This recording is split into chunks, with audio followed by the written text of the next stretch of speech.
ನಮಸ್ಕಾರ. ನಮ್ಮ ಹೋಮಿಯೋಪತಿ ವಿಶೇಷ ಕಾರ್ಯಕ್ರಮಕ್ಕೆ ನಿಮ್ಮೆಲ್ಲರಿಗೂ ಆತ್ಮೀಯವಾದಂತಹ ಸ್ವಾಗತ ಸುಸ್ವಾಗತ. ನಾನು ಅನುಷಾ ಲಕ್ಕಣ್ಣ. ನಮ್ಮ ಹೋಮಿಯೋಪತಿಯ 20 ಶಾಖೆಗಳನ್ನ ನೀವು ಕರ್ನಾಟಕ ಮತ್ತು ಮಹಾರಾಷ್ಟ್ರದಲ್ಲಿ ಕಾಣಬಹುದು. ನೀವು ಮಾಡಬೇಕಾಗಿರೋದಿಷ್ಟೇ, ಸ್ಕ್ರೀನ್ ಮೇಲೆ ಸ್ಕ್ರಾಲ್ ಆಗ್ತಿರುವಂತಹ ನಮ್ಮ ದೂರವಾಣಿ ಸಂಖ್ಯೆಗೆ ಕಾಲ್ ಮಾಡಿ ಅಪಾಯಿಂಟ್ಮೆಂಟ್ ನ ಫಿಕ್ಸ್ ಮಾಡಿಕೊಂಡು ಡಾಕ್ಟರ್ಸ್ ನ ಭೇಟಿ ಮಾಡಬಹುದು.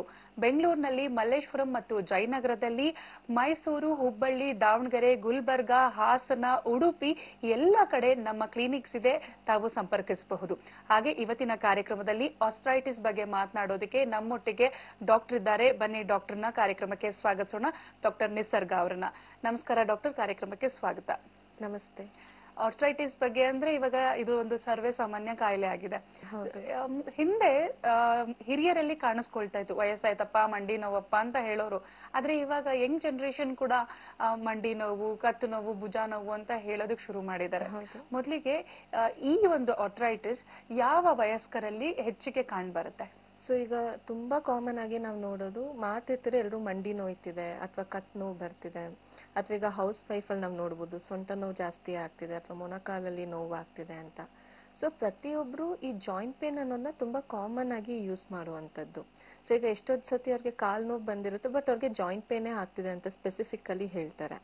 ಸೊ ಈ ಜಾಯಿಂಟ್ ಪೇನ್ಸ್ ಅನ್ನೋದು ಯಾವುದೇ ಏಜ್ ಗ್ರೂಪ್ ಅಲ್ಲೂ ಕೂಡ ಎಫೆಕ್ಟ್ ಮಾಡ್ಬೋದು. ಬಿಕಾಸ್ ಇವಾಗ ನಾವೊಂದು 30-40 ಇಯರ್ಸ್ ಮುಂಚೆ ನಾವು ನೋಡೋದಾದ್ರೆ, ಸೊ ಎಷ್ಟೊಂದ್ ಸತಿ 8 ಇಯರ್ಸ್ ಆದ್ಮೇಲೂ ಹೆಲ್ದಿ ಆಗಿರೋನ ನಾವು ನೋಡಿದೀವಿ. ಎಲ್ಲೋ ಅಲ್ಪ ಸ್ವಲ್ಪ ನೋವುಗಳು ಕಾಣಿಸ್ಕೊಳ್ಳುತ್ತೆ, ಬಟ್ ಅದಷ್ಟಕ್ಕದೇ ಅವ್ರು ಮ್ಯಾನೇಜ್ ಮಾಡ್ಕೊಳ್ತಾ ಹೋಗ್ತಾರೆ. ಬಟ್ ಇತ್ತೀಚಿನ ದಿನಗಳಲ್ಲಿ ಈ ಜಾಯಿಂಟ್ ಪೇನ್ಸ್ ಏನಿರುತ್ತೆ ಪ್ರತಿಯೊಬ್ಬರಲ್ಲೂ ನಾವು ನೋಡ್ತಾ ಇದೀವಿ. ಅಟ್ಲೀಸ್ಟ್ ಒಂದು 10 ಜನರಲ್ಲಿ 6ರಿಂದ 8 ಜನರಲ್ಲೂ ಕೂಡ ಈ ಜಾಯಿಂಟ್ ಪೇನ್ ಅನ್ನೋ ಕಂಪ್ಲೇಂಟ್ಸ್ ನಾವು ಕಾಮನ್ ಆಗಿ ನೋಡ್ತಾ ಇದೀವಿ. ಸೊ ಈಗ ಏಜ್ ವೈಸ್ ಅಂತ ನಾವು ತಗೊಂಡಾಗ, ಸೊ ಅಟ್ಲೀಸ್ಟ್ ಒಂದು 15 ಇಯರ್ಸ್ ಮೇಲ್ಪಟ್ಟವರಲ್ಲೂ ಕೂಡ ನಾವು ಜಾಯಿಂಟ್ ಪೇನ್ಸ್ ನಾವು ನೋಡ್ತಾ ಇದೀವಿ. ಅಂಡ್ ಎಷ್ಟೊಂದ್ ಸತಿ ಚಿಕ್ಕ ಮಕ್ಕಳಲ್ಲೂ ಕೂಡ ಸ್ಪೆಸಿಫಿಕ್ ಆಗಿ ಈಗ ನಮ್ಮ ಕ್ಲಿನಿಕಲ್ ನಾವು ನೋಡ್ಬೋದು ಡೇ ಟು ಡೇ ಪ್ರಾಕ್ಟೀಸ್ ಅಲ್ಲಿ. ಸೊ ಚಿಕ್ಕ ಮಕ್ಕಳು ಕೂಡ ಸ್ವಲ್ಪ ಅಲ್ಲಿ ಬೆರಳು ನೋಯ್ತಾ ಇರುತ್ತೆ ಅಥವಾ ಕತ್ ನೋಯ್ತಾ ಇರುತ್ತೆ, ಅಥವಾ ಓದ್ಬೇಕಾದ್ರೆ ಬರಿಬೇಕಾದ್ರೆ ಸ್ವಲ್ಪ ಶೋಲ್ಡರ್ಸ್ ಪೇನ್ ಆಗ್ತಿರುತ್ತೆ. ಸೊ ಸಾಕಷ್ಟು ಜನರು ಈ ತರ ಕಂಪ್ಲೇಂಟ್ಸ್ ಮಾಡೋದನ್ನ ನಾವು ನೋಡ್ತಾ ಇದ್ದೇವೆ. ಸೊ ಈ ಜಾಯಿಂಟ್ ಅನ್ನೋದು ನಮ್ 2 ಮೂಳೆನ ಒಂದು ಮಾಡುವಂಥದ್ದು ಅಥವಾ ಕನೆಕ್ಟ್ ಮಾಡುವಂಥದ್ದು. ಸೊ ಬರೀ 2 ಮೂಳೆನ ಕನೆಕ್ಟ್ ಮಾಡೋದನ್ನೇ ನಾವು ಜಾಯಿಂಟ್ ಅಂತ ನಾವು ಹೇಳಕ್ ಬರುವಂತಲ್ಲ. ಸೊ ಈ ಜಾಯಿಂಟ್ಸ್ ಏನಿರುತ್ತೆ ಅದರದೇ ಆದ ಕೆಲವೊಂದು ಸ್ಟ್ರಕ್ಚರ್ಸ್ ಇರುತ್ತೆ. ಸೊ ಮೊದಲನೇದಾಗಿ ಈಗ ಒಂದು ಜಾಯಿಂಟ್ ಮೂವ್ ಆಗ್ಬೇಕು, ಅಥವಾ ಈಗ ನಾವು ಕುತ್ಕೊಬೇಕು, ಬೆಂಡ್ ಆಗ್ಬೇಕು, ಅಥವಾ ಒಂದು ವಸ್ತುನ ನಾವು ತಗೊಬೇಕು, ಎತ್ಕೊಬೇಕು, ಬರಿಬೇಕು. ಸೊ ಪ್ರತಿಯೊಂದು ನಾವು ಕೆಲಸ ಮಾಡೋದೇ ಈ ಜಾಯಿಂಟ್ ಮೂವ್ಮೆಂಟ್ಸ್ ಇಂದ. ಸೊ ಈ ಜಾಯಿಂಟ್ ಅನ್ನೋದು ನಮ್ಗೆ ಸಪೋರ್ಟಿಂಗ್ ಸ್ಟ್ರಕ್ಚರ್ ತರ ಕೆಲಸ ಮಾಡುತ್ತೆ. ಸೊ ಈ ರೀತಿ ಕರೆಕ್ಟ್ ಆಗಿ ಯಾವುದೇ ರೀತಿ ಅಡಚಣೆ ಇಲ್ಲದೆ ನಾವು ಬೆಂಡ್ ಮಾಡಬೇಕು ಅಂದ್ರೆ ಅದಕ್ಕೆ ಲ್ಯೂಬ್ರಿಕೆಂಟ್ ಇಂಪಾರ್ಟೆಂಟ್ ಆಗುತ್ತೆ. ಸೊ ಪ್ರತಿಯೊಂದು ಜಾಯಿಂಟ್ ಅಲ್ಲೂ ಒಂದು ಫ್ಲೂಯಿಡ್ ಅನ್ನೋದು ಇರುತ್ತೆ. ಸೊ ಅದೇ ರೀತಿ ಪ್ರತಿಯೊಂದು ಜಾಯಿಂಟ್ ಅಲ್ಲೂ ಒಂದು ಕಾರ್ಟಿಲೇಜಸ್ ಅಂತ ಇರುತ್ತೆ, 2 ಮೂಳೆನ ಕನೆಕ್ಟ್ ಮಾಡಕ್ಕೆ ಒಂದು ಲಿಗಮೆಂಟ್ ಅಂತ ಇರುತ್ತೆ, ಅಂಡ್ 2 ಮೂಳೆನ ಜೊತೆಗೆ ಮಾಂಸಖಂಡಗಳಿಗೆ ಕನೆಕ್ಟ್ ಮಾಡುವಂಥದ್ದು ಟೆಂಡಾನ್ಸ್ ಅಂತ ಹೇಳ್ತೇವೆ. ಸೊ ಇದು ಕಂಪ್ಲೀಟ್ ಆಗಿ ನಮಗೆ ಓವರ್ ಆಲ್ ಆಗಿ ಜಾಯಿಂಟ್ ಸ್ಟ್ರಕ್ಚರ್ ಅನ್ನೋದನ್ನ ನಾವು ನೋಡ್ತೇವೆ. ಈಗ ಜಾಯಿಂಟ್ ಪೇನ್ ಅನ್ ಮಾತ್ರಕ್ಕೆ, ಈಗ ಜಾಯಿಂಟ್ ಪೇನ್ ಜನರಲ್ ಟರ್ಮ್ ಆಯ್ತು, ಅಥವಾ ಆರ್ಥ್ರೈಟಿಸ್ ಅಂತ ನಾವೇನ್ ಹೇಳ್ತೇವೆ ಈ ಜಾಯಿಂಟ್ಸ್ ಗೆ ಸಂಬಂಧಪಟ್ಟಿದ್ದು ಆ ಜಾಯಿಂಟ್ಸ್ ಗಳಲ್ಲಿ ನೋವಾಗುವಂಥದ್ದು. ಆದ್ರೆ ಈ ಜಾಯಿಂಟ್ ಅಲ್ಲಿ ಯಾವ ಭಾಗ ಆಗಿರುತ್ತೆ ಸೊ ಅದರ ಮೇಲೆ ಪೇನ್ಸ್ ಡಿಪೆಂಡ್ ಆಗ್ತಾ ಹೋಗುತ್ತೆ. ಸೊ ಈಗ ಕೆಲವೊಬ್ರಲ್ಲಿ ಮಂಡಿ ನೋವು ಅನ್ನೋದು ಇರುತ್ತೆ, ಕೆಲವೊಬ್ರಲ್ಲಿ ಕತ್ ನೋವು ಅನ್ನೋದು ಬರುತ್ತೆ. ಈಗ ಸಿಸ್ಟಮ್ ಮುಂದೆ ಕೆಲಸ ಮಾಡೋರಾಗಿರ್ಬೋದು, ಈಗ IT ಕಂಪನೀಸ್ ಅಲ್ಲಿ ಆಗಿರ್ಬೋದು, ಈಗಂತೂ ವರ್ಕ್ ಫ್ರಮ್ ಹೋಮ್ ಅಂತ ನಡೀತಿದೆ. ಸೊ ಅವ್ರು ಕಂಟಿನ್ಯೂಸ್ ಆಗಿ ಕುತ್ಕೊಂಡಾಗ ಅವರಲ್ಲಿ ನಾವು ನೋಡೋದು ಬ್ಯಾಕ್ ಪೇನ್ ಬರುವಂತದ್ದು, ಅಥವಾ ಕತ್ ನೋವು ಬರುವಂತದ್ದು, ಅಥವಾ ಫಿಂಗರ್ ಜಾಯಿಂಟ್ಸ್ ಅಲ್ಲಿ ಪೇನ್ ಬರುವಂತದ್ದು. ಸೊ ಈ ಜಾಯಿಂಟ್ ಪೇನ್ ಅನ್ನೋದು ನಮ್ಗೆ ಸ್ಟ್ರೈನ್ ಇಂದ ಆಗುವಂತದ್ದು, ಅಥವಾ ನಮ್ ಲೈಫ್ ಸ್ಟೈಲ್ ಇಂದ ಆಗುವಂತದ್ದು, ಅಥವಾ ಏನಾದ್ರೂ ಮೆಕ್ಯಾನಿಕಲ್ ಇಂಜುರಿ ಅಂತ ಹೇಳ್ತೇವೆ. ಈಗ ಎಷ್ಟೋ ಜನ ಯಂಗ್ಸ್ಟರ್ಸ್ ಫೀಲ್ಡ್ ವರ್ಕ್ ಅಂತ ಮಾಡ್ತಾರೆ. ಸೊ ಅವರಲ್ಲಿ ನಾವು ಸ್ಪಾಂಡಿಲೋಸಿಸ್ ಇಶ್ಯೂಸ್ ಅರ್ಲಿ ಏಜ್ ಅಲ್ಲೇ ನಾವು ನೋಡುವಂತದ್ದು, ಕತ್ ನೋವು ಬೇಗ ಬರುವಂತದ್ದು. ಸೊ ಸರ್ವೇ ಸಾಮಾನ್ಯವಾಗಿ ಈ ಜಾಯಿಂಟ್ ಪೇನ್ಸ್ ಅನ್ನೋದೇನಿರುತ್ತೆ ತುಂಬಾ ಕಾಮನ್ ಆಗಿ ಎಲ್ಲಾ ವಯಸ್ಕರಲ್ಲೂ ಕೂಡ ನಾವು ನೋಡ್ತಾ ಇದ್ದೇವೆ. ಅಂಡ್ ಅದ್ರ ಜೊತೆಗೆ ಅವ್ರ ಆಕ್ಯುಪೇಷನ್ಸ್ ಮೇಲೇನು ಡಿಪೆಂಡ್ ಆಗುತ್ತೆ. ಅದು ಫೀಲ್ಡ್ ವರ್ಕ್ ಇಂದ ಹಿಡಿದು ಅಥವಾ ಸ್ಟೂಡೆಂಟ್ಸ್ ಇಂದ ಹಿಡಿದು ಇನ್ಕ್ಲೂಡಿಂಗ್ ಡಾಕ್ಟರ್ಸ್ ಅಲ್ಲೂ ಕೂಡ ನಾವು ಈ ರೀತಿ ಜಾಯಿಂಟ್ ಪೇನ್ಸ್ ನಾವು ತುಂಬಾ ಕಾಮನ್ ಆಗಿ ನಾವು ನೋಡ್ತಾ ಇದೀವಿ. ಓಕೆ, ಈಗ ಒಂದು ಕಾಲ್ ಇದೆ, ಸ್ವೀಕರಿಸೋಣ. ಹಲೋ. ಹಲೋ. ಹಲೋ ಮೇಡಮ್, ಮಾತಾಡಬಹುದಾ? ಮಾತಾಡಿ ಸರ್, ತಮ್ಮ ಹೆಸರು? ನವೀನ್ ಅಂತ ಹೇಳಿ. ನವೀನ್ ಅವ್ರು ಎಲ್ಲಿಂದ ಕಾಲ್ ಮಾಡ್ತಾ ಇದ್ದೀರಾ? ನಾವು ಶಿವಮೊಗ್ಗ ಮೇಡಮ್, ಸಾಗರದಿಂದ ಮಾತಾಡ್ತಾ ಇದ್ದೀನಿ. ಓಕೆ, ಮಾತಾಡಿ ಡಾಕ್ಟರ್ ಹತ್ರ. ಹಲೋ. ಕೊಡಿ ಮೇಡಮ್. ಹಲೋ, ಹೇಳಿ ನವೀನ್ ಅವರೇ. ಹಲೋ ಮೇಡಮ್, ಇದು ನಮ್ಮ ತಾಯಿಯವ್ರಿಗೆ ಯೂರಿಕ್ ಆಸಿಡ್ ಅಲ್ಲಿ ವ್ಯತ್ಯಾಸ ಆಗಿದೆ ಅಂತ ಹೇಳಿ ಡಾಕ್ಟರ್ ಹೇಳಿದ್ದಾರೆ. ಓಕೆ ಅದು ಜಾಯಿಂಟ್ಸ್ ಎಲ್ಲ ತುಂಬಾ ಪೈನ್ ಇರುತ್ತೆ ಅವ್ರಿಗೆ. ಓಕೆನಾ? ಈವನ್ ನಾವು ಮೆಡಿಸಿನ್ ತರ ಟ್ರೈ ಮಾಡಿದ್ವಿ ಬೇರೆದೆಲ್ಲ, ಬಟ್ ನಮ್ಗೆ ಅಷ್ಟು ಮಟ್ಟಿಗೆ ರಿಸಲ್ಟ್ ಬರ್ತಾ ಇಲ್ಲ. ಸೊ ಇದಕ್ಕೆ ಏನು ಸೊಲ್ಯೂಷನ್ಸ್ ಏನಾದ್ರು ಇದೆಯಾ ಅಂತ ಹೇಳಿ ಕಾಲ್ ಮಾಡಿದ್ವಿ. ಓಕೆ, ಸೊ ಡೆಫಿನೆಟ್ಲಿ ಹೆಲ್ಪ್ ಮಾಡ್ಬೋದು ನವೀನ್ ಅವರೇ. ಸೊ ಈಗ ನೀವು ಹೇಳ್ತಿರೋ ಪ್ರಕಾರ ನಾವು ಗೌಟಿ ಆಥ್ರೈಟಿಸ್ ಅಂತ ಹೇಳ್ತೇವೆ. ಸೊ ಈ ಯೂರಿಕ್ ಆಸಿಡ್ ಅನ್ನೋ ಅಂಶ ಏನಿರುತ್ತೆ ನಮ್ಮ ದೇಹದಿಂದ ಹೊರಗಡೆ ಹೋಗುವಂಥದ್ದು, ಯೂರಿನ್ ಮೂಲಕ ಹೊರಗಡೆ ಹೋಗುವಂಥದ್ದು. ಬಟ್ ಕೆಲವೊಬ್ಬರಲ್ಲಿ ಏನಾಗುತ್ತೆ, ಈ ಯೂರಿಕ್ ಆಸಿಡ್ ಮೆಟಬಾಲಿಸಮ್ ಅಲ್ಲಿ ಸ್ವಲ್ಪ ಏರುಪೇರು ಆಗುತ್ತೆ. ಸೊ ಈ ಅಂಶ ಏನು ಹೊರಗೆ ಹೋಗ್ಬೇಕಾಗಿರುತ್ತೆ, ರಕ್ತದಲ್ಲಿ ಸೇರ್ಪಡೆ ಆಗುತ್ತೆ ಅಥವಾ ಜಾಯಿಂಟ್ಸ್ಗಳಲ್ಲಿ ಸೇರ್ಪಡೆ ಆಗಿ ನೋವು ಅನ್ನೋದು ಸ್ಟಾರ್ಟ್ ಆಗ್ತಾ ಹೋಗುತ್ತೆ. ಸೊ ಕೆಲವೊಬ್ಬರಲ್ಲಿ ಬರೀ ಹೆಬ್ಬೆಟ್ಟಲ್ಲಷ್ಟೇ ನೋವು ಅನ್ನೋದು ಕ್ರಿಯೇಟ್ ಆಗ್ತಾ ಹೋಗುತ್ತೆ. ಬಟ್ ಕೆಲವೊಬ್ರು ಪೇಷಂಟಲ್ಲಿ ಬೇರೆ ಜಾಯಿಂಟ್ಸ್ಗಳಲ್ಲೂ ಕೂಡ ನೋವು ಆಗೋದನ್ನ ನಾವು ನೋಡ್ತಾ ಇದ್ದೇವೆ. ಸೊ ಈಗ ನಮ್ಮ ಹೋಮಿಯೋಪತಿನಲ್ಲಿ ನಾವು ಈ ಯೂರಿಕ್ ಆಸಿಡ್ ಮೆಟಬಾಲಿಸಮ್ ಏನಿರುತ್ತೆ, ಗೌಟಿ ಆಥ್ರೈಟಿಸ್ ಏನಿರುತ್ತೆ, ಮೇನಾಗೆ ಆ ರೂಟ್ ಕಾಸ್ನ ನಾವು ಕರೆಕ್ಟ್ ಮಾಡ್ತಾ ಹೋಗ್ಬೇಕಾಗತ್ತೆ. ಸೊ ಇಲ್ಲಿ ನಾವು ಗಮನಿಸಬೇಕಾಗಿರೋದು ಒಂದು ಏಜ್ ಫ್ಯಾಕ್ಟರ್ ಅಂಡ್ ಇದ್ರ ಜೊತೆಗೆ ಹೋಮಿಯೋಪತಿಕ್ ಮೆಡಿಕೇಶನ್ಸ್ ಮೂಲಕ ಅವ್ರ ರಿಪೋರ್ಟ್ಸ್ ಏನಿರುತ್ತೆ, ಯೂರಿಕ್ ಆಸಿಡ್ ಲೆವೆಲ್ಸ್ ಏನಿರುತ್ತೆ 7 ನಂಬರ್ ಒಳಗಡೆ ಇರಬೇಕಾಗತ್ತೆ. ಬಟ್ ಕೆಲವೊಬ್ರು ಪೇಷಂಟ್ಸ್ ಅಲ್ಲಿ 9, 10 ಈ ರೀತಿ ವೇರಿಯೇಷನ್ಸ್ ಆಗ್ತಾ ಹೋಗುತ್ತೆ. ಸೊ ಹೋಮಿಯೋಪತಿಕ್ ಮೆಡಿಸಿನ್ಸ್ ನೋವಷ್ಟೇ ಕಡಿಮೆ ಮಾಡಲ್ಲ, ಮೇನಾಗೆ ಆ ಯೂರಿಕ್ ಆಸಿಡ್ ದೇಹದಿಂದ ಹೊರಗೆ ಹೋಗೋ ತರ ಹೆಲ್ಪ್ ಮಾಡ್ತಾ ಹೋಗುತ್ತೆ. ಬಟ್ ಒನ್ಸ್ ಗೌಟಿ ಆಥ್ರೈಟಿಸ್ ಅಥವಾ ಈ ಯೂರಿಕ್ ಆಸಿಡ್ ಸಮಸ್ಯೆ ಬಂತು ಅಂದಾಗ ಪೇಷಂಟ್ ಅಲ್ಲಿ ಬಿಟ್ಟು ಬಿಟ್ಟು ಬರೋಕ್ಕೆ ಸ್ಟಾರ್ಟ್ ಆಗುತ್ತೆ. ಸೊ ಅಟ್ಲೀಸ್ಟ್ ನಮ್ಮ ಹೋಮಿಯೋಪತಿನಲ್ಲಿ ನೀವು ಒಮ್ಮೆ ಬಂದು ಭೇಟಿ ಮಾಡಿ, ಸೊ ಏನಾದ್ರು ರಿಪೋರ್ಟ್ಸ್ ಮಾಡಿದ್ರೆ ಅದನ್ನು ಕೂಡ ತಗೊಂಡ್ಬನ್ನಿ. ಸೊ ನಿಮಗೆ ಕರೆಕ್ಟ್ ಅಪ್ರೋಚಲ್ಲಿ ನಾವು ಅವ್ರಿಗೆ ಟ್ರೀಟ್ಮೆಂಟ್ ಕೊಡ್ತಾ ಹೋದಾಗ ಅವರಲ್ಲಿ ರಿಪೀಟ್ ಆಗೋದನ್ನು ಕೂಡ ನಾವು ಅವಾಯ್ಡ್ ಮಾಡಿಸ್ಬೋದು. ಆ್ಯಂಡ್ ಈ ಗೌಟಿ ಆಥ್ರೈಟಿಸ್ ಅಥವಾ ಯೂರಿಕ್ ಆಸಿಡ್ ಅಲ್ಲಿ ಏನು ವೇರಿಯೇಷನ್ಸ್ ಆಗ್ತಿದೆ ಅದರಿಂದ ಕಂಪ್ಲೀಟ್ ಆಗಿ ಹೊರಗೆ ಬರೋಕ್ಕೆ ಡೆಫಿನೆಟ್ಲಿ ಹೆಲ್ಪ್ ಮಾಡ್ಬೋದು. ಧನ್ಯವಾದಗಳು ನವೀನ್ ಅವರೇ ಕರೆ ಮಾಡಿದ್ದಕ್ಕೆ. ಡಾಕ್ಟರ್, ಈಗ ಆರ್ಥರೈಟಿಸ್ ಅಲ್ಲಿ ಯಾವೆಲ್ಲ ಸ್ಟೇಜಸ್ ಇದೆ ಅನ್ನೋದನ್ನ ತಿಳಿಸ್ಕೊಡ್ಬೋದಾ? ಸೊ ಆಥ್ರೈಟಿಸ್ ಅಂತ ನಾವು ತಗೊಂಡಾಗ ಮೇನ್ ಆಗಿ ಜಾಯಿಂಟ್ಸ್ ಅಲ್ಲಿ ಇನ್ಫ್ಲಮೇಟರಿ ಚೇಂಜಸ್ ಆಗುವಂಥದ್ದು. ಸೊ ಈ ಆರ್ಥೋ ಅಂತ ಏನಿರುತ್ತೆ ಅದನ್ನ ನಾವು ಜಾಯಿಂಟ್ ಅಂತ ಹೇಳ್ತೇವೆ.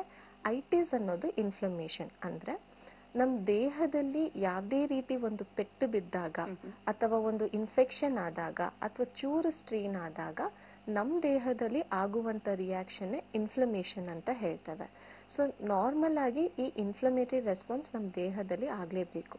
ಸೊ ಇವಾಗ ನಾವು ಕಾಮನ್ ಆಗಿ ನಾವು ನೋಡೋದು ಕೋವಿಡ್ ಅಂತ ನಾವು ತಗೊಂಡಾಗ್ಲೂ ಸಹ ನಮ್ಮ ಬಾಡಿನಲ್ಲಿ ಆಗ್ತಿರೋದೇ ಇನ್ಫ್ಲಮೇಟರಿ ರಿಯಾಕ್ಷನ್. ಅಂದ್ರೆ ನಮ್ಮಲ್ಲಿರೋ ಇಮ್ಯೂನ್ ಸಿಸ್ಟಮ್ ಏನಿರುತ್ತೆ ಈ ರಿಯಾಕ್ಷನ್ ಏನು ಕ್ರಿಯೇಟ್ ಮಾಡುತ್ತೆ, ಇನ್ಫೆಕ್ಷನ್ ಹೊರಗೆ ಹಾಕೋ ಮೂಲಕ ಅಥವಾ ಬಾಡಿ ಸ್ವಲ್ಪ ಪ್ರಾಬ್ಲಮ್ ಅಲ್ಲಿದೆ ಅಥವಾ ತೊಂದರೆಯಲ್ಲಿದೆ ಅಂತ ತೋರಿಸೋ ಸಲುವಾಗಿ ಈ ಇನ್ಫ್ಲಮೇಟರಿ ರಿಯಾಕ್ಷನ್ ಅನ್ನೋದನ್ನ ತೋರಿಸುತ್ತೆ. ಸೊ ಆಥ್ರೈಟಿಸ್ ಅನ್ನೋದು ನಾವು ಕಾಮನ್ ಆಗಿ ಬ್ರಾಡ್ ಆಗಿ ನಾವು ನೋಡೋದಾದ್ರೆ, ಸೊ ಒಂದು ನಾವು ಫಂಕ್ಷನಲ್ ಚೇಂಜಸ್ ಅಂತ ಹೇಳ್ತೇವೆ. ಈಗ ಫಂಕ್ಷನಲ್ ಚೇಂಜಸ್ ಅಂತ ನಾವು ತಗೊಂಡಾಗ ಪೇಷಂಟ್ಸ್ ಅಲ್ಲಿ ಬರುವಂತದ್ದು ನೋವು. ಸೊ ಈಗ ಬೆಳಿಗ್ಗೆ ಎದ್ದ ತಕ್ಷಣ ಸ್ವಲ್ಪ ಕೈ ಬೆರಳೆಲ್ಲ ನೋವು ಆಗ್ತಿರತ್ತೆ, ಸ್ಟೆಪ್ಸ್ ಹತ್ಬೇಕಾದ್ರೆ ಸ್ವಲ್ಪ ಮಂಡಿ ನೋವು ಸ್ಟಾರ್ಟ್ ಆಗುತ್ತೆ, ಕೆಳಗಡೆ ಹೊತ್ತು ಜಾಸ್ತಿ ಕೂರಕ್ಕಾಗಲ್ಲ, ಅಥವಾ ಸ್ಟೆಪ್ಸ್ ಇಳಿಬೇಕಾದ್ರೆ ನಂಗೆ ಸ್ವಲ್ಪ ಬ್ಯಾಲೆನ್ಸ್ ತಪ್ಪದಂಗೆ ಆಗ್ತಿರತ್ತೆ, ಅಥವಾ ನಡೀತಾ ಇರ್ಬೇಕಾದ್ರೆ ಸ್ವಲ್ಪ ಬ್ಯಾಲೆನ್ಸ್ ತಪ್ಪದಂಗೆ ಆಗ್ತಿರತ್ತೆ. ಸೊ ನಾನು ಮುಂಚೆ ಸ್ಟ್ರೈಟ್ ಆಗಿ ನಡೀತಿದ್ದೆ, ಈಗ ಒಂದ್ ಸ್ವಲ್ಪ ಬಲ್ಗಡೆ ಅಥವಾ ಎಡಗಡೆ ವಾಲ್ಬೇಕಾಗುತ್ತೆ. ಸೊ ಮುಂಚೆ ಒಂದೇ ಜಾಯಿಂಟ್ ಅಲ್ಲಿ ನನಗೆ ನೋವು ಆಗ್ತಿತ್ತು, ಇವಾಗ ಇನ್ನೊಂದ್ ಕಡೆನೂ ಪೇನ್ ಶಿಫ್ಟ್ ಆಗ್ತಿದೆ. ಅಥವಾ ನಾನು ಏನಾದ್ರು ಕುತ್ಕೊಂಡಾಗ ಏನಾದ್ರು ಪಿಲ್ಲೋ ಇಟ್ಕೊಂಡ್ಲೇಬೇಕಾಗತ್ತೆ, ಕಂಟಿನ್ಯೂಸ್ ಆಗಿ ಕುತ್ಕೊಂಡಾಗ ಬ್ಯಾಕ್ ಪೇನ್ ಬರುತ್ತೆ, ಅಥವಾ ಮಲ್ಕೊಂಡಾಗ ಸಡನ್ ಆಗಿ ನನಗೆ ಸೈಡ್ ತಿರ್ಗಕ್ಕಾಗಲ್ಲ, ಇಮಿಡಿಯೇಟ್ ಆಗಿ ಸೊಂಟ ಹಿಡ್ಕೊಳ್ತಾ ಹೋಗುತ್ತೆ. ಸೊ ಇಲ್ಲಿ ನಾವು ನೋಡ್ತಿರೋದು ಫಂಕ್ಷನಲ್ ಚೇಂಜಸ್. ಅದನ್ನ ನಾವು ಫಂಕ್ಷನಲ್ ಚೇಂಜಸ್ನ ನಾವು ಯಾವಾಗ ನೆಗ್ಲೆಕ್ಟ್ ಮಾಡ್ತಾ ಹೋಗ್ತೀವಿ, ಬಿಕಾಸ್ ತುಂಬಾ ಜನ ಪೇಷಂಟ್ ಈಗ ಒಂದು ಪೇನ್ ಬಂತು, ಒಂದು ಜ್ವರ ಬಂತು ಅಂದಾಗ ಸೊ ನಿಯರ್ ಬೈ ಎಲ್ಲರೂ ಮೆಡಿಕಲ್ ಸ್ಟೋರ್ ಹತ್ರ ಹೋಗ್ತಾರೆ, ಒಂದು ಪೇನ್ ಕಿಲ್ಲರ್ ಆ ರೀತಿ ತಗೊಂಡಾಗ ಕಡಿಮೆ ಆಗುತ್ತೆ, ಮತ್ತೆ ಒಂದು 6 ತಿಂಗಳಾದ್ಮೇಲೆ ಮತ್ತೆ ಅದೇ ನೋವು ಸ್ಟಾರ್ಟ್ ಆಗುತ್ತೆ, ಅಥವಾ ಏನಾದ್ರು ಒಂದು ಕ್ಯಾಲ್ಸಿಯಂ ಮಾತ್ರೆ ಅಥವಾ ವೈಟಮಿನ್ ಮಾತ್ರೆ ಸಪ್ಲಿಮೆಂಟ್ಸ್ ಆ ರೀತಿ ಏನಾದ್ರು ತಗೊಂತಾರೆ. ಸೊ ಆ ಕ್ಷಣ ಅವ್ರು ಆರಾಮಾಗ್ತಾರೆ, ಮತ್ತೆ ಬಿಟ್ಟು ಬಿಟ್ಟು ಬರ್ತಾ ಹೋಗುತ್ತೆ. ಸೊ ಯಾವಾಗ ಈ ಫಂಕ್ಷನಲ್ ಚೇಂಜಸ್ನ ನಾವು ಕಂಟ್ರೋಲ್ ಮಾಡ್ತಾ ಹೋಗ್ತೇವೆ, ಬಟ್ ಆ ಕ್ಷಣ ನಾವು ಕಾಯಿಲೆನ ಮುಚ್ಚಿ ಹಾಕಕ್ ನಾವು ನೋಡ್ತಾ ಹೋಗ್ತೀವಿ, ಕ್ರಮೇಣವಾಗಿ ಈ ಕಾಯಿಲೆ ಬೆಳೀತಾ ಹೋಗ್ತಾ ಸ್ಟ್ರಕ್ಚರಲ್ ಚೇಂಜಸ್ ಅಂತ ಹೇಳ್ತೇವೆ. ಅಂದ್ರೆ ಮೂಳೆಗಳಲ್ಲಿ ಸ್ವಾಧೀನ ಕಡಿಮೆ ಆಗ್ತಾ ಹೋಗೋದು, ಮೂಳೆ ಎಲ್ಲ ಬೆಂಡ್ ಆಗ್ತಾ ಹೋಗೋದು, ಅದ್ರದ್ದು ಒರಿಜಿನಲ್ ಆಕಾರ ಏನಿರುತ್ತೆ ಅದು ಕಂಪ್ಲೀಟ್ ಆಗಿ ಚೇಂಜ್ ಆಗುವಂಥದ್ದು. ಸೊ ಈಗ ಒಂದು ಮೂಳೆ ಸ್ಟ್ರೈಟ್ ಇರೋದು ಬೆಂಡ್ ಆಗುವಂಥದ್ದು. ಸೊ ಈ ರೀತಿ ನಾವು ಸ್ಟ್ರಕ್ಚರಲ್ ಚೇಂಜಸ್ಗೆ ಕನ್ವರ್ಟ್ ಆಗೋದನ್ನ ನಾವು ನೋಡ್ತಾ ಇದ್ದೇವೆ. ಸೊ ಈ ಆಥ್ರೈಟಿಸ್ ಅಲ್ಲಿ ಸಾಕಷ್ಟು ತರ ವಿಧಾನಗಳಿರುತ್ತೆ, ಟೈಪ್ಸ್ ಅನ್ನೋದು ಇರುತ್ತೆ. ಸೊ ನಾವು ಜನರಲ್ ಆಗಿ ನಾವು ನೋಡೋದಾದ್ರೆ ಮಿನಿಮಮ್ ಅಂದ್ರೆ 100 ತರ ಇರುತ್ತೆ ಆಥ್ರೈಟಿಸ್ ಅಲ್ಲಿ. ಸೊ ಅದರಲ್ಲಿ ಇತ್ತೀಚಿನ ದಿನಗಳಲ್ಲಿ ಈ ಲೈಫ್ ಸ್ಟೈಲ್ ಅಲ್ಲಿ ಕೆಲವೊಂದು 5-6 ತರ ಆಥ್ರೈಟಿಸ್ ನ ತುಂಬಾ ಕಾಮನ್ ಆಗಿ ನೋಡ್ತಾ ಇದ್ದಾವೆ. ಸೊ ಕೆಲವೊಂದು ಏಜ್ ರಿಲೇಟೆಡ್ ಇರುತ್ತೆ, ಕೆಲವೊಂದು ಪುರುಷರಲ್ಲಿ ನಾವು ಜಾಸ್ತಿ ನೋಡ್ತೇವೆ, ಕೆಲವೊಂದು ಮಹಿಳೆಯರಲ್ಲಿ ನಾವು ಜಾಸ್ತಿ ನೋಡ್ತೇವೆ, ಕೆಲವೊಂದು ಇಬ್ಬರಲ್ಲೂ ನಾವು ಕಾಮನ್ ಆಗಿ ನೋಡ್ತೇವೆ, ಇನ್ ಕೆಲವೊಂದು ಚಿಕ್ಕ ಮಕ್ಕಳಲ್ಲಿ ನಾವು ಜಾಸ್ತಿ ನೋಡ್ತೇವೆ, ಕೆಲವೊಬ್ಬರಲ್ಲಿ ಟೀನೇಜರ್ಸ್ ಅಲ್ಲಿ ನಾವು ಜಾಸ್ತಿ ನೋಡ್ತೇವೆ, ಇನ್ ಕೆಲವೊಂದು ಆರ್ಥ್ರೈಟಿಸ್ ಮಿಡಲ್ ಏಜ್ ಅಲ್ಲಿ ನಾವು ಕಾಮನ್ ಆಗಿ ನೋಡ್ತೇವೆ. ಸೊ ಈ ರೀತಿ ಆಥ್ರೈಟಿಸ್ ಅನ್ನೋದ್ರಲ್ಲಿ ಸಾಕಷ್ಟು 100 ತರ ಇರುತ್ತೆ. ಅದರಲ್ಲಿ ಕಾಮನ್ ಆಗಿ ನಾವು ನೋಡೋದು 5 to 6 ಟೈಪ್ಸ್ ಆಫ್ ಆಥ್ರೈಟಿಸ್ ಅಂತ ಹೇಳ್ಬೋದು. ಸೊ ಈಗ ಮತ್ತೊಂದು ಕರೆ. ಹಾ ನಮಸ್ತೆ, ನಿಮ್ ಹೆಸರು? ರೇಣುಕಾ ಅಂತ. ರೇಣುಕಾ ಅವ್ರು ಎಲ್ಲಿಂದ ಕಾಲ್ ಮಾಡ್ತಾ ಇದ್ದೀರಾ? ಬ್ಯಾಂಗ್ಳೂರಿಂದ. ಓಕೆ, ಮಾತಾಡಿ ಡಾಕ್ಟರ್ ಹತ್ರ. ಹಲೋ, ನಮಸ್ತೆ ಡಾಕ್ಟರ್. ನಮಸ್ತೆ ರೇಣುಕಾ ಅವರೇ, ಹೇಳಿ. ನಮ್ಮ ಅತ್ತೆಗೆ ಪ್ರಾಬ್ಲಮ್ ಇರೋದು. ಅವ್ರಿಗೆ ಆಕ್ಚುಲಿ 2.5 years ಇಂದ ಕಾಲ್ ಮಂಡಿ, ಅವ್ರಿಗೆ ಓಡಾಡಕ್ ಆಗ್ತಿಲ್ಲ, ಅವ್ರ ರೂಮಲ್ಲೇ ಇರ್ತಾರೆ. ನಮ್ ಡಾಕ್ಟರ್ ಇಲ್ಲೇ ಮನೆಗೆ ಬಂದು ಟ್ರೀಟ್ ಮಾಡ್ತಾರೆ. 1.5 ವರ್ಷದಿಂದ ಟ್ರೀಟ್ಮೆಂಟ್ ಕೊಡಿಸ್ತಾ ಇದೀವಿ. ಬಟ್ ಇನ್ನೂ ಹಾಗೆ ಇದೆ. ಓಡಾಡಕ್ಕೇನು ತುಂಬಾ ಕಷ್ಟ, ಕುತ್ಕೊಂಡು ಎದೋಳಕ್ ಆಗಲ್ಲ, ನಡಿಯಕ್ ಆಗಲ್ಲ, ಬಾತ್ರೂಮ್ಗೆ ಹೋಗೋದಕ್ಕೂ ತುಂಬಾ ಕಷ್ಟ ಪಡ್ತಾರೆ. ಸೊ ಅವರಲ್ಲಿ ಬೇರೆ ಏನಾದ್ರೂ ಸಮಸ್ಯೆಗಳಿದೆಯಮ್ಮ? BP, ಶುಗರ್ ಅಥವಾ ಥೈರಾಯ್ಡ್ ಸಮಸ್ಯೆ? ಡಯಾಬಿಟಿಸ್ ಪ್ರಾಬ್ಲಮ್ ಇದೆ. ಓಕೆ, ಅವ್ರ ವಯಸ್ಸು ಎಷ್ಟು? ಓಕೆ, ಅವ್ರ ವಯಸ್ಸು ಎಷ್ಟು? 57. ಓಕೆ ಅಮ್ಮ, ಡೆಫಿನೆಟ್ಲಿ ಹೋಮಿಯೋಪತಿಕ್ ಮೆಡಿಸಿನ್ಸ್ ಹೆಲ್ಪ್ ಮಾಡುತ್ತೆ. ಬಿಕಾಸ್ ಈಗ ನೀವು ಬರೀ ಅವ್ರಿಗೆ ನೋವಾಗ್ತಿದೆ ಅಂತ ನೀವು ಟ್ರೀಟ್ಮೆಂಟ್ ಕೊಡಿಸ್ತಾನೆ ಹೋದ್ರೆ ಅವ್ರು 10 ವರ್ಷ ಆದ್ರೂ ಟ್ರೀಟ್ಮೆಂಟ್ ಬರೀ ನೋವಿನ ಮಾತ್ರೆನೇ ತಗೊಬೇಕಾಗತ್ತೆ. ಅಂಡ್ ಪ್ರತಿ ಬಾರಿನೂ ಅವರಲ್ಲಿ ಈ ಕಾಯಿಲೆ ಏನಿರುತ್ತೆ ಜಾಸ್ತಿ ಆಗ್ತಾ ಹೋಗುತ್ತೆ. ಸೊ ಈಗ ಅವ್ರಿಗೆ ಒಂದು 5-6 ವರ್ಷದ ಮುಂಚೆ ಅವ್ರದ್ದು ಬರೀ 2ನೇ ಸ್ಟೇಜ್ ಅಲ್ಲಿ ಇತ್ತು ಅಂದ್ರೆ, ಇನ್ನು ನೀವು ಬರೀ ನೋವಿನ ಮಾತ್ರೆ ಕೊಡ್ತಾನೆ ಇದ್ರೆ ಆ ಪೇಷಂಟ್ ಅಲ್ಲಿ 3ನೇ ಸ್ಟೇಜ್ ಅಥವಾ 4ನೇ ಸ್ಟೇಜ್ ವರೆಗೂ ಡೆವಲಪ್ ಆಗೋ ಚಾನ್ಸಸ್ ಇರುತ್ತೆ. ಅಂಡ್ ಅದ್ರ ಜೊತೆಗೆ ಅವರಲ್ಲಿ ಸಕ್ಕರೆ ಕಾಯಿಲೆ ಇರೋದ್ರಿಂದ ಈ ಮೂಳೆ ಸವಿಯೋದು ಕೂಡ ಸ್ವಲ್ಪ ಬೇಗನೆ ಆಗ್ತಾ ಹೋಗುತ್ತೆ. ಸೊ ಇದನ್ನ ನಾವು ಆಸ್ಟಿಯೋ ಆರ್ಥ್ರೈಟಿಸ್ ಅಂತ ಹೇಳ್ತೇವೆ. ಸೊ ಮೊದಲನೇದಾಗಿ ನಿಮ್ಮ ಹತ್ರ ಏನಾದ್ರು ಎಕ್ಸ್ರೇ ರಿಪೋರ್ಟ್ಸ್ ಇತ್ತು ಅಥವಾ ಏನಾದ್ರು MRI ಮಾಡಿಸಿದ್ರಿ ಅಂದ್ರೆ ಒಮ್ಮೆ ತಗೊಂಡ್ಬನ್ನಿ, ಅಥವಾ ಏನು ರಿಪೋರ್ಟ್ಸ್ ಮಾಡಿಲ್ಲ ಅಂದ್ರೂ ತೊಂದರೆ ಇಲ್ಲ. ಸೊ ಏನಾದ್ರು ಮೆಡಿಕೇಶನ್ ತಗೊಂತಿದ್ರೆ ಅದನ್ನು ಸಹ ತಗೊಂಡ್ಬಂದು ಭೇಟಿ ಮಾಡಿ. ಸೊ ಈಗ ನಮ್ಮ ಹೋಮಿಯೋಪತಿನಲ್ಲಿ ಬರೀ ನಾವು ಅವ್ರಿಗೆ ಆಸ್ಟಿಯೋ ಆರ್ಥ್ರೈಟಿಸ್ ಅಷ್ಟೇ ನಾವು ಟ್ರೀಟ್ಮೆಂಟ್ ಕೊಟ್ಟಿರಲ್ಲ. ಸೊ ಮೇನ್ ಆಗಿ ಅವರಲ್ಲಿ ಸಕ್ಕರೆ ಕಾಯಿಲೆನೂ ನಾವು ಸರಿಪಡಿಸ್ತಾ ಹೋಗ್ಬೇಕಾಗತ್ತೆ. ಬಿಕಾಸ್ ಅವರಲ್ಲಿ ಶುಗರ್ ಲೆವೆಲ್ಸ್ ಎಷ್ಟು ಕಂಟ್ರೋಲ್ ಅಲ್ಲಿ ಇದೆ ಅದು ಸಹ ಅಷ್ಟೇ ಇಂಪಾರ್ಟೆಂಟ್ ಆಗುತ್ತೆ. ಸೊ ಹೋಮಿಯೋಪತಿಕ್ ಮೆಡಿಸಿನ್ಸ್ ಮೂಲಕ ಅವ್ರ ಸಕ್ಕರೆ ಕಾಯಿಲೆಯಿಂದನೂ ಸಫರ್ ಆಗೋದನ್ನ ಕಡಿಮೆ ಮಾಡ್ತಾ ಹೋಗ್ಬೋದು. ಅಂಡ್ ಅದ್ರ ಜೊತೆಗೆ ಮೂಳೆ ಏನ್ ಸವಿತಾ ಹೋಗ್ತಿದೆ, ಈ ಮೂಳೆ ಏನ್ ಡ್ಯಾಮೇಜ್ ಆಗ್ತಾ ಹೋಗ್ತಿದೆ, ಡೆಫಿನೆಟ್ಲಿ ಅದಕ್ಕೊಂದು ಶಾಶ್ವತ ಪರಿಹಾರ ಇರುತ್ತೆ. ಸೊ ಕರೆಕ್ಟ್ ಆಗಿ ಫಾಲೋ ಅಪ್ ಮಾಡಿ, ಸ್ವಲ್ಪ ಡೆಫಿನೆಟ್ಲಿ ಟೈಮ್ ತಗೊಳುತ್ತೆ, ಬಟ್ ನೀವು ಪ್ರಾಪರ್ ಆಗಿ ಪೇಷಂಟ್ಲಿ ನೀವು ಟ್ರೀಟ್ಮೆಂಟ್ ತಗೊಂಡಾಗ ನೀವು ಎಕ್ಸ್ಪೆಕ್ಟ್ ಮಾಡೋ ರಿಸಲ್ಟ್ಸ್ ಡೆಫಿನೆಟ್ಲಿ ಸಿಗುತ್ತಮ್ಮ. ಧನ್ಯವಾದಗಳು ರೇಣುಕಾ ಅವರೇ ಕರೆ ಮಾಡಿದ್ದಕ್ಕೆ. ಡಾಕ್ಟರ್, ಇವಾಗ ನೀವು ಹೇಳಿದ್ರಿ ಹೆಣ್ಮಕ್ಳಲ್ಲಿ ಒಂಥರ ಡಿಫ್ರೆಂಟ್ ಆಗಿ ಕಾಣುತ್ತೆ ಅಥವಾ ಪುರುಷರಲ್ಲಿ ಬೇರೆ ರೀತಿ ಇರುತ್ತೆ ಅಂತ. ಮತ್ತೆ ಕೆಲವರು ಹೇಳ್ತಾ ಇರ್ತಾರೆ ಹೆಣ್ಮಕ್ಳಿಗೆ ವಿಶೇಷವಾಗಿ ಒಂದು 30-35 ದಾಟ ಆದ್ಮೇಲೆ ಬೋನ್ಸ್ ಸವಿತಾ ಬರುತ್ತೆ ಅಂತ. ಸೊ ಏನಕ್ಕೆ ಅದು, ಮತ್ತೆ ಅದಕ್ಕೂ ಮತ್ತೆ ಆರ್ಥ್ರೈಟಿಸ್ಗೂ ಏನಾದ್ರೂ ಸಂಬಂಧ ಇದೆಯಾ? ಸೊ ಒಂದು ಏಜ್ ಇತ್ತು ಎಲ್ಲಿ ಅಂದ್ರೆ ಒಂದು 45 years 50 years ಆದ್ಮೇಲೆ ಪೇಷಂಟ್ಸ್ ಅಲ್ಲಿ ಜಾಯಿಂಟ್ ಪೇನ್ಸ್ ನಾವು ನೋಡ್ತಿದ್ವಿ. ಬಿಕಾಸ್ ಏಜ್ ಆಗ್ತಿದೆ ಅಂದ ತಕ್ಷಣ ಮೂಳೆಗಳು ಸವಿಯಕ್ಕೆ ಸ್ಟಾರ್ಟ್ ಆಗುತ್ತೆ ಅಂತ ಕಾಮನ್ ಆಗಿ ಹೇಳ್ತಿದ್ವಿ. ಎಲ್ಲರೂ ಅದೇ ರೀತಿ ಮ್ಯಾನೇಜ್ಮೆಂಟ್ ಅಂತ ಮಾಡೋರು. ಸೊ ಮುಂಚೆ ನೀ ರಿಪ್ಲೇಸ್ಮೆಂಟ್ ಅಷ್ಟು ಕಾಮನ್ ಆಗಿರ್ತಾ ಇಲ್ವಾ, ಅಥವಾ ಈ ಪರ್ಟಿಕ್ಯುಲರ್ ಜಾಯಿಂಟ್ ಎಫೆಕ್ಟ್ ಆಗಿದೆ ಅಂದಾಗ ಆ ಜಾಯಿಂಟ್ ನ ರೀಪ್ಲೇಸ್ ಮಾಡೋ ಅಂಶ ಸ್ವಲ್ಪ ಕಡಿಮೆನೆ ಇರ್ತಿತ್ತು. ಸೊ ಬಟ್ ಇತ್ತೀಚಿನ ದಿನಗಳಲ್ಲಿ ತುಂಬಾ ಜನರಲ್ಲಿ ಈ ನೀ ರಿಪ್ಲೇಸ್ಮೆಂಟ್ ಗೆ ತುತ್ತಾಗ್ತಿದ್ದಾರೆ. ಸೊ ಅದರಲ್ಲಿ ನಾವು ಫಸ್ಟ್ ಕಾಮನ್ ಆಗಿ ಆರ್ಥ್ರೈಟಿಸ್ ಅಲ್ಲಿ ನಾವು ನೋಡೋದಾದ್ರೆ ಆಸ್ಟಿಯೋ ಆರ್ಥ್ರೈಟಿಸ್ ಅಂತ ಹೇಳ್ತೇವೆ. ಸ್ಪೆಷಲಿ ಇದು ಮಹಿಳೆಯರಲ್ಲೂ ಎಫೆಕ್ಟ್ ಆಗ್ತಿದೆ, ಪುರುಷರಲ್ಲೂ ಎಫೆಕ್ಟ್ ಆಗ್ತಿದೆ. 1% ಪುರುಷರಲ್ಲೂ ಕೂಡ ಜಾಸ್ತಿ ಅಂತಾನೆ ಹೇಳ್ಬೋದು. ಸೊ ಆಸ್ಟಿಯೋ ಆರ್ಥ್ರೈಟಿಸ್ ಅನ್ನೋದು ಏಜ್ ರಿಲೇಟೆಡ್ ಡಿಸಾರ್ಡರ್ ಅಂತ ಹೇಳ್ಬೋದು. ಅಂದ್ರೆ ಈ ಜೆಲ್ ಅಂತ ಏನಿರುತ್ತೆ, ಸೊ ನಾನು ಆಗ್ಲೇ ಹೇಳ್ದಂಗೆ ಪ್ರತಿಯೊಂದು ಜಾಯಿಂಟ್ ಅಲ್ಲೂ ಈ ಜೆಲ್ ಇರುತ್ತೆ. ಈಗ ನಮ್ ಬಾಗ್ಲು ಚಿಲ್ಕತ್ತು ಹಿಡಿದಾಗ ಪದೇ ಪದೇ ರಬ್ ಮಾಡ್ತಿದ್ರೆ ಇನ್ನು ಡ್ಯಾಮೇಜ್ ಆಗುತ್ತೆ. ಅದಕ್ಕೆ ಸ್ವಲ್ಪ ನಾವೇನಾದ್ರು ಎಣ್ಣೆ ಆತರ ಏನಾದ್ರು ಹಾಕಿದ್ರೆ ಸ್ವಲ್ಪ ಈಸಿ ಮೂವ್ಮೆಂಟ್ ಕೊಡುತ್ತೆ. ಸೊ ಅದೇ ರೀತಿ ಈ ಜೆಲ್ ಕೂಡ ನಮಗೊಂದು ಲೂಬ್ರಿಕೆಂಟ್ ಇದ್ದಂಗೆ. ಸೊ ಪ್ರತಿಯೊಂದು ಜಾಯಿಂಟ್ ಅಲ್ಲಿ ಈ ಜೆಲ್ ಏನಿರುತ್ತೆ ಜಾಯಿಂಟ್ಸ್ ನ ಫ್ಲೆಕ್ಸಿಬಲ್ ಮಾಡ್ತಾ ಹೋಗುತ್ತೆ, ಅಂದ್ರೆ ಮೂವ್ ಮಾಡಕ್ಕೆ ಸ್ವಲ್ಪ ಈಸಿ ಆಗ್ತಾ ಹೋಗುತ್ತೆ. ಆಸ್ಟಿಯೋ ಆರ್ಥ್ರೈಟಿಸ್ ಪೇಷಂಟ್ ಅಲ್ಲಿ ಈ ಪರ್ಟಿಕ್ಯುಲರ್ ಜೆಲ್ ಅನ್ನೋ ಅಂಶ ಏನಿರುತ್ತೆ ಕ್ರಮೇಣವಾಗಿ ಕಡಿಮೆ ಆಗುತ್ತೆ. ಸೊ ಯಾವಾಗ ಈ ಜೆಲ್ ಡ್ರೈ ಆಗ್ತಾ ಹೋಗುತ್ತೆ, ಎರಡು ಮೂಳೆ ಮಧ್ಯೆ ಜಾಗ ಏನಿರುತ್ತೆ ಅದು ಚಿಕ್ಕದಾಗ್ತಾ ಹೋಗುತ್ತೆ. ಯಾವಾಗ ಚಿಕ್ಕದಾಗ್ತಾ ಹೋಗುತ್ತೆ, ಆ ಕಾರ್ಟಿಲೇಜಸ್ ಏನ್ ಸುತ್ತಕೊಂಡಿರುತ್ತೆ ಜಾಯಿಂಟ್ಸ್ ಹತ್ರ ಕಂಪ್ಲೀಟ್ ಆಗಿ ಡ್ಯಾಮೇಜ್ ಆಗಕ್ಕೆ ಸ್ಟಾರ್ಟ್ ಆಗುತ್ತೆ. ಸೊ ಆಸ್ಟಿಯೋ ಆರ್ಥ್ರೈಟಿಸ್ ನ ನಾವು ಏಜ್ ರಿಲೇಟೆಡ್ ಜೊತೆಗೆ ಡಿಜೆನರೇಟಿವ್ ಡಿಸಾರ್ಡರ್ಸ್ ಅಂದ್ರೆ ಕಂಪ್ಲೀಟ್ ಆಗಿ ಕಾರ್ಟಿಲೇಜಸ್ ಎಲ್ಲ ಡ್ಯಾಮೇಜ್ ಆಗ್ತಾ ಹೋಗುವಂಥದ್ದು.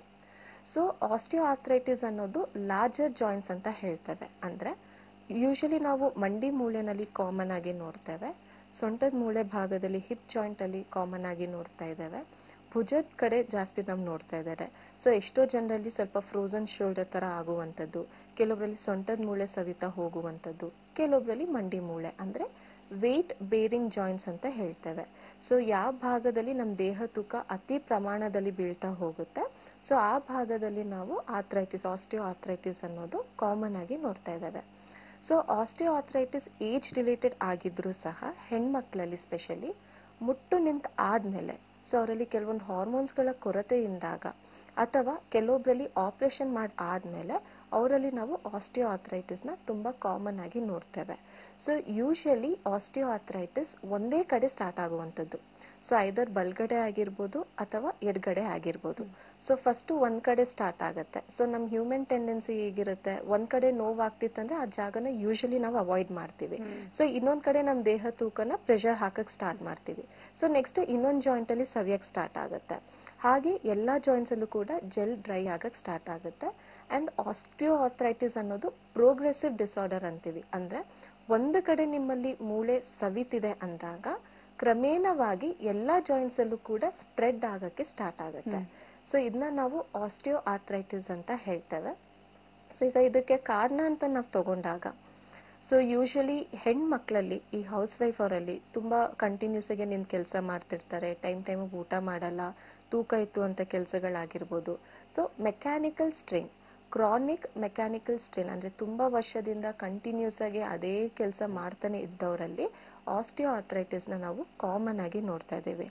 ಅಂಡ್ ಅದ್ರ ಜೊತೆಗೆ ಯಾರಲ್ಲಿ ಈ ಹಾರ್ಮೋನಲ್ ಇಂಬ್ಯಾಲೆನ್ಸ್ ಇರುತ್ತೆ, ಸ್ಪೆಷಲಿ ಈ ಹೈಪೋಥೈರಾಯ್ಡ್ ಸಮಸ್ಯೆ ಇದ್ದವರಲ್ಲಿ ಅಥವಾ ಪ್ಯಾರಾಥೈರಾಯ್ಡ್ ಡಿಸಾರ್ಡರ್ಸ್ ಅಂತ ಹೇಳ್ತೇವೆ. ಸೊ ಅವರಲ್ಲಿ ಆಗಿರಬಹುದು, ಸಕ್ಕರೆ ಕಾಯಿಲೆ ಆಗಿರಬಹುದು, ಒಬೆಸಿಟಿ ಆಗಿರ್ಬೋದು. ಸೊ ಇವರಲ್ಲಿ ನಾವು ಆಸ್ಟಿಯೋ ಆರ್ಥ್ರೈಟಿಸ್ ಅನ್ನೋದನ್ನ ಕಾಮನ್ ಆಗಿ ನಾವು ನೋಡ್ತಾ ಇದ್ದೇವೆ. ಸೊ ಪ್ರತಿಯೊಬ್ರು ಆಸ್ಟಿಯೋ ಆರ್ಥ್ರೈಟಿಸ್ ಪೇಷಂಟ್ ನಮ್ಮ ಹತ್ರ ಬಂದು ಕುತ್ಕೊಂಡಾಗ ಫಸ್ಟ್ ಕೇಳೋದು ನಂಗೆ ಕೆಳಗಡೆ ಕೂರಂಗ್ ಆಗ್ಬೇಕು, ಮುಂಚೆ ಆರಾಮಾಗಿ ಕುತ್ಕೊಂಡು ಪೂಜೆ ಮಾಡ್ತಿದೆ, ಕೂರಕ್ ಆಗ್ತಿಲ್ಲ ಅಂತ. ಸೊ ಮೊದಲನೇದಾಗಿ ಇಲ್ಲಿ ನಾವು ಅರ್ಥ ಮಾಡ್ಕೊಬೇಕಾಗಿರೋದು ಜೆಲ್ ಪ್ರೊಡಕ್ಷನ್ ಕಡಿಮೆ ಆಗ್ತಿದೆ, ಡ್ರೈ ಆಗ್ತಾ ಹೋಗ್ತಿದೆ. ಸೊ ಇಲ್ಲಿ ಪೇಷಂಟ್ ಕಾನ್ಸಂಟ್ರೇಟ್ ಮಾಡ್ತಿರೋದು ನೋವಿನ ಕಡೆಗೆ. ಸೊ ಪೇಷಂಟ್ ಬಂದ ತಕ್ಷಣ ನೋವು ಕಡಿಮೆ ಆದ್ರೆ ಸಾಕು ಅಂತ. ಬಟ್ ಅದೇ ಪೇಷಂಟ್ 10 ವರ್ಷದಿಂದನೂ ನೋವಿನ ಮಾತ್ರೆ ಮೇಲೆನೆ ಡಿಪೆಂಡ್ ಆಗಿರ್ತಾರೆ. ಸೊ ಎಷ್ಟೋ ಜನ ಮೂಳೆಗಳಿಗೆನೆ ಇಂಜೆಕ್ಷನ್ ತಗೊಂಡಿರೋರು ಇದ್ದಾರೆ. ಸೊ ಇನ್ ಕೆಲವೊಬ್ರು ಪೇಷಂಟ್ ನೀ ರಿಪ್ಲೇಸ್ಮೆಂಟ್ ಮಾಡಿಸ್ಕೊಂಡಿರೋರು ಇದ್ದಾರೆ.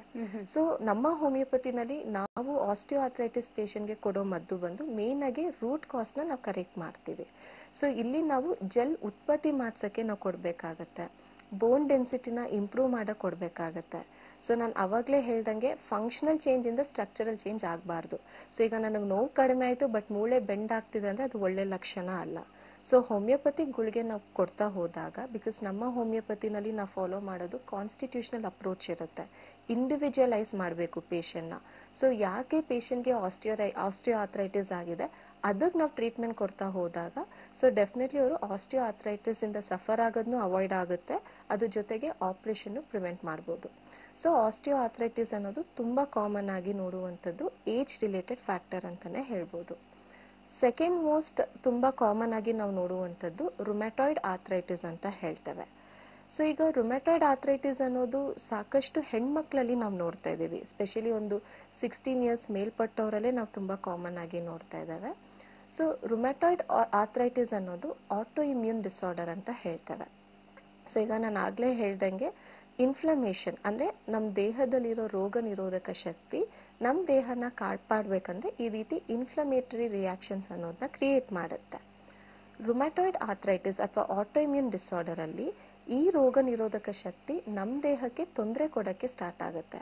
ಸೊ ಯಾವ ಇಮ್ಯೂನ್ ಸಿಸ್ಟಮ್ ನಮ್ಮ ದೇಹನ ಕಾಪಾಡಬೇಕೋ ಅದೇ ಕಾಯಿಲೆ ಅನ್ನೋದನ್ನ ಶುರು ಮಾಡ್ತಾ ಹೋಗುತ್ತೆ. ಸೊ ಇದನ್ನ ನಾವು ರುಮ್ಯಾಟಾಯ್ಡ್ ಆರ್ಥ್ರೈಟಿಸ್ ಅಂತ ಹೇಳ್ತೇವೆ. ಸೊ ಈಗ ಎಷ್ಟೋ ಜನ ಅವರಲ್ಲಿ ರುಮ್ಯಾಟಾಯ್ಡ್ ಆರ್ಥ್ರೈಟಿಸ್ ಆಗಿರುತ್ತೆ ಬಟ್ ಆಸ್ಟಿಯೋ ಆರ್ಥ್ರೈಟಿಸ್ ಅಂತ ಟ್ರೀಟ್ಮೆಂಟ್ ತಗೊಂಡಿರ್ತಾರೆ. ಕೆಲವೊಬ್ರಿಗೆ ಆಸ್ಟಿಯೋ ಆರ್ಥ್ರೈಟಿಸ್ ಆಗಿರುತ್ತೆ ಬಟ್ ಗೌಟಿ ಆರ್ಥ್ರೈಟಿಸ್ಗೆ ಅಂತ ಟ್ರೀಟ್ಮೆಂಟ್ ತಗೊಂಡಿರ್ತಾರೆ. ಸೊ ಕೆಲವೊಬ್ರಲ್ಲಿ ಬರೀ ಕ್ಯಾಲ್ಸಿಯಂ ಡಿಫಿಷಿಯನ್ಸಿ ಆಗಿರುತ್ತೆ ಬಟ್ ಅವರು ಕೂಡ ಆರ್ಥ್ರೈಟಿಸ್ಗೆ ಅಂತ ಬೇರೆ ಮದ್ದೆ ತಗೊಂಡಿರ್ತಾರೆ. ಸೊ ಇಲ್ಲಿ ನಾವು ಪ್ರತಿಯೊಂದು ಕಾಯಿಲೆನ ಡಿಫ್ರೆನ್ಶಿಯೇಟ್ ಮಾಡಬೇಕಾಗತ್ತೆ. ಸೊ ಈಗ ರುಮ್ಯಾಟಾಯ್ಡ್ ಆರ್ಥ್ರೈಟಿಸ್ಗೂ ಆಸ್ಟಿಯೋ ಆರ್ಥ್ರೈಟಿಸ್ಗೂ ಮೇಜರ್ ಡಿಫ್ರೆನ್ಸ್ ಅಂತ ತಗೊಂಡಾಗ, so osteo arthritis larger joints ಅಂದ್ರೆ ಮಂಡಿ ಮೂಳೆ, ಸೊಂಟದ ಮೂಳೆ, ಮುಜ್ಜದ ಮೂಳೆ ಇದ್ರ ಮೇಲೆ ಎಫೆಕ್ಟ್ ಆಗುತ್ತೆ. ರುಮ್ಯಾಟಾಯ್ಡ್ ಆರ್ಥ್ರೈಟಿಸ್ ಅನ್ನೋದು ಸ್ಮಾಲರ್ ಜಾಯಿಂಟ್ಸ್ಗೆ ಎಫೆಕ್ಟ್ ಆಗ್ತಾ ಹೋಗುತ್ತೆ. ಕೈ ಬೆರಳು, ಕಾಲ್ ಬೆರಳು, ಮೊಣಕಾಲು ಅಥವಾ ನಾವು ಈ ಭಾಗ ಮ್ಯಾಂಡಿಬ್ಯುಲರ್ ಜಾಯಿಂಟ್ ಅಂತ ಹೇಳ್ತೇವೆ. ಸೊ ಈ ಭಾಗಗಳು ಎಫೆಕ್ಟ್ ಆಗೋ ಸಾಧ್ಯತೆ ಜಾಸ್ತಿ ಇರುತ್ತೆ. ಸೊ ಒಂದು ನಿಮ್ಗೆ ಮೇನ್ ಆಗಿ ಮೂಳೆನಲ್ಲೇ ಸಮಸ್ಯೆ ಇದ್ರೆ, ಇನ್ನೊಂದ್ ಕಡೆ ನಿಮ್ಗೆ ರಕ್ತದಲ್ಲಿ ಸಮಸ್ಯೆ ಇರುವಂತದ್ದು. ಸೊ ರುಮ್ಯಾಟಾಯ್ಡ್ ಆರ್ಥ್ರೈಟಿಸ್ ಅಲ್ಲಿ ನಾವು ತುಂಬಾ ಕಾಮನ್ ಆಗಿ ಲಕ್ಷಣಗಳಂತ ನಾವು ತಗೊಂಡಾಗ, ಪೇಷಂಟ್ ಬೆಳಗ್ಗೆ ಎದ್ದ ತಕ್ಷಣ ಕೈ ಬೆರಳು ಮಡ್ಚಕ್ಕಾಗಲ್ಲ ಅಥವಾ ಕೈ ಬೆರಳನ್ನ ಇಮಿಡಿಯೇಟ್ ಆಗಿ ಬಿಸಿನೀರಲ್ಲಿ ಇಡಬೇಕು ಅಂತ ಅನ್ಸುತ್ತೆ. ಸೊ ದಿನ ಆಗ್ತಾ ಅಥವಾ ಬಿಸಿಲು ಬರ್ತಾ ಹೋದಾಗ ಸ್ವಲ್ಪ ನೋವುಗಳು ಕಡಿಮೆ ಆಗುತ್ತೆ. ವಿಂಟರ್ ಸೀಸನ್ ಅಲ್ಲೇ, ಮಳೆಗಾಲದಲ್ಲೇ ಸ್ವಲ್ಪ ನೋವು ಜಾಸ್ತಿ ಇರುತ್ತೆ. ಬೇಸಿಗೆಗಾಲದಲ್ಲಿ ಸ್ವಲ್ಪ ಹಗುರ ಅಂತ ಅನ್ಸುತ್ತೆ. ಅಥವಾ ಏನಾದ್ರು ಪಾತ್ರೆ ತೊಳಿತಿದ್ರೆ ಅಥವಾ ಬಟ್ಟೆ ತೊಳಿತಿದ್ರೆ ಇಮಿಡಿಯೇಟ್ ಆಗಿ ನೋವುಗಳು ಸ್ಟಾರ್ಟ್ ಆಗುತ್ತೆ. ಸೊ ಇನ್ ಕೆಲವರು ಪೇಷಂಟ್ ಅಲ್ಲಿ ಕೈ ಮಡ್ಚಕ್ಕಾಗಲ್ಲ, ಊಟ ತಿನ್ನಕ್ ಸ್ವಲ್ಪ ಕಷ್ಟ ಆಗುತ್ತೆ. ಅಥವಾ ಫಸ್ಟ್ ಕೈ ಬೆರಳಲ್ಲಿ ನನಗೆ ನೋವು ಸ್ಟಾರ್ಟ್ ಆಯ್ತು, ಈಗ ಬೇರೆ ಎಲ್ಲ ಜಾಯಿಂಟ್ಸ್ ಅಲ್ಲೂ ಕೂಡ ನನಗೆ ಪೇನ್ ಸ್ಟಾರ್ಟ್ ಆಗ್ತಿದೆ, ಸೊ ಬಗ್ಗ ಕಷ್ಟ ಆಗೋದು. ಸೊ ಇದೇ rheumatoid arthritis patient more than 10 years suffer ಆಗಿದ್ದವರು, ಬೆಡ್ ರಿಡನ್ ಆಗಿರೋನು ನಾವು ನೋಡಿದೀವಿ. ಸೊ ಈ ಪರ್ಟಿಕ್ಯುಲರ್ ಇನ್ಫೆಕ್ಷನ್ ಅಂದ್ರೆ ಈ ಆಟೋಇಮ್ಯೂನ್ ಡಿಸಾರ್ಡರ್ ಏನಿರುತ್ತೆ, ದೇಹದಲ್ಲಿ ಯಾವುದೇ ಭಾಗಕ್ಕೆ ಬೇಕಿದ್ರೂ ಎಫೆಕ್ಟ್ ಆಗ್ಬೋದು, ಯಾವುದೇ ಭಾಗಕ್ಕೆ ಬೇಕಿದ್ರೂ ಸ್ಪ್ರೆಡ್ ಆಗ್ಬೋದು. ಸೊ ಅದೇ ರೀತಿ ಇನ್ಫೆಕ್ಷನ್ ಅನ್ನೋದು ಬೆನ್ನಿನ ಮೂಳೆಗೂ ಕೂಡ ಸ್ಪ್ರೆಡ್ ಆಗೋ ಸಾಧ್ಯತೆ ಹೆಚ್ಚಿರುತ್ತೆ. ಸೊ ಇದನ್ನ ನಾವು ರುಮ್ಯಾಟಾಯ್ಡ್ ಆರ್ಥ್ರೈಟಿಸ್ ಅಂತ ಹೇಳ್ತೇವೆ. ಸೊ ಮೊದಲನೇದಾಗಿ ಈ ರುಮ್ಯಾಟಾಯ್ಡ್ ಆರ್ಥ್ರೈಟಿಸ್ ಪೇಷಂಟ್ ಅಲ್ಲಿ ಫಸ್ಟ್ ನಾವು ನೋಡೋದು ಅವರು ಡಿಪ್ರೆಷನ್ ಹೋಗಿರೋದು. ಬಿಕಾಸ್ ಪ್ರತಿಯೊಬ್ರು ರುಮ್ಯಾಟಾಯ್ಡ್ ಆರ್ಥ್ರೈಟಿಸ್ ಪೇಷಂಟ್ಗೆ ಲೈಫ್ ಲಾಂಗ್ ಇದ್ದಿದ್ದೇ ಇರುತ್ತೆ. ಇದು ರಕ್ತದಲ್ಲೇ ಬಂದಿರುವಂತದ್ದು. ಸೊ ನೀವು ಲೈಫ್ ಲಾಂಗ್ ಈ ಕಾಯಿಲೆಯಿಂದ ಸಫರ್ ಆಗ್ಬೇಕು ಅಂತಾನೆ ಇನ್ಫಾರ್ಮ್ ಮಾಡಿರ್ತಾರೆ. ಸೊ ರುಮ್ಯಾಟಾಯ್ಡ್ ಆರ್ಥ್ರೈಟಿಸ್ ಇಂದನೂ ಹೊರಗೆ ಬರ್ಬೋದು, ಪ್ರೊವೈಡೆಡ್ ನಿಮ್ಗೆ ಪ್ರಾಪರ್ ಟ್ರೀಟ್ಮೆಂಟ್ ಅನ್ನೋದು ಇಂಪಾರ್ಟೆಂಟ್ ಆಗುತ್ತೆ. ಬಿಕಾಸ್ ಈಗ ರುಮ್ಯಾಟಾಯ್ಡ್ ಆರ್ಥ್ರೈಟಿಸ್ ಪೇಷಂಟ್ ಜನರಲ್ ಆಗಿ ಅವ್ರು ಯೂಶಲಿ ತಗೊಳ್ಳೋದು ಒಂದು ಪೇನ್ ಕಿಲ್ಲರ್ಸ್ ತಗೊಂತಾರೆ, ಒಂದು ಕ್ಯಾಲ್ಸಿಯಂ ಟ್ಯಾಬ್ಲೆಟ್ಸ್ ತಗೊಂತಾರೆ, ಸ್ಟಿರಾಯ್ಡಲ್ ಮೆಡಿಕೇಶನ್ಸ್ ತಗೊಂತಾರೆ. ಸೊ ಇದ್ರಲ್ಲಿ ಅವ್ರು 10 ವರ್ಷ ಆದ್ರೂ ಮ್ಯಾನೇಜ್ ಮಾಡ್ತಾರೆ. ಸೊ ಇಲ್ಲಿ ಒಂದು ಕಾಯಿಲೆನ ಕವರ್ ಮಾಡಕ್ ಹೋಗಿ ಇನ್ನೊಂದು ಕಾಯಿಲೆ ಅನ್ನೋದು ಡೆವಲಪ್ ಆಗ್ತಾ ಹೋಗುತ್ತೆ. ಸೊ ಇದನ್ನ ನಾವು ರುಮ್ಯಾಟಾಯ್ಡ್ ಆರ್ಥ್ರೈಟಿಸ್ ಅಂತ ಹೇಳ್ಬೋದು.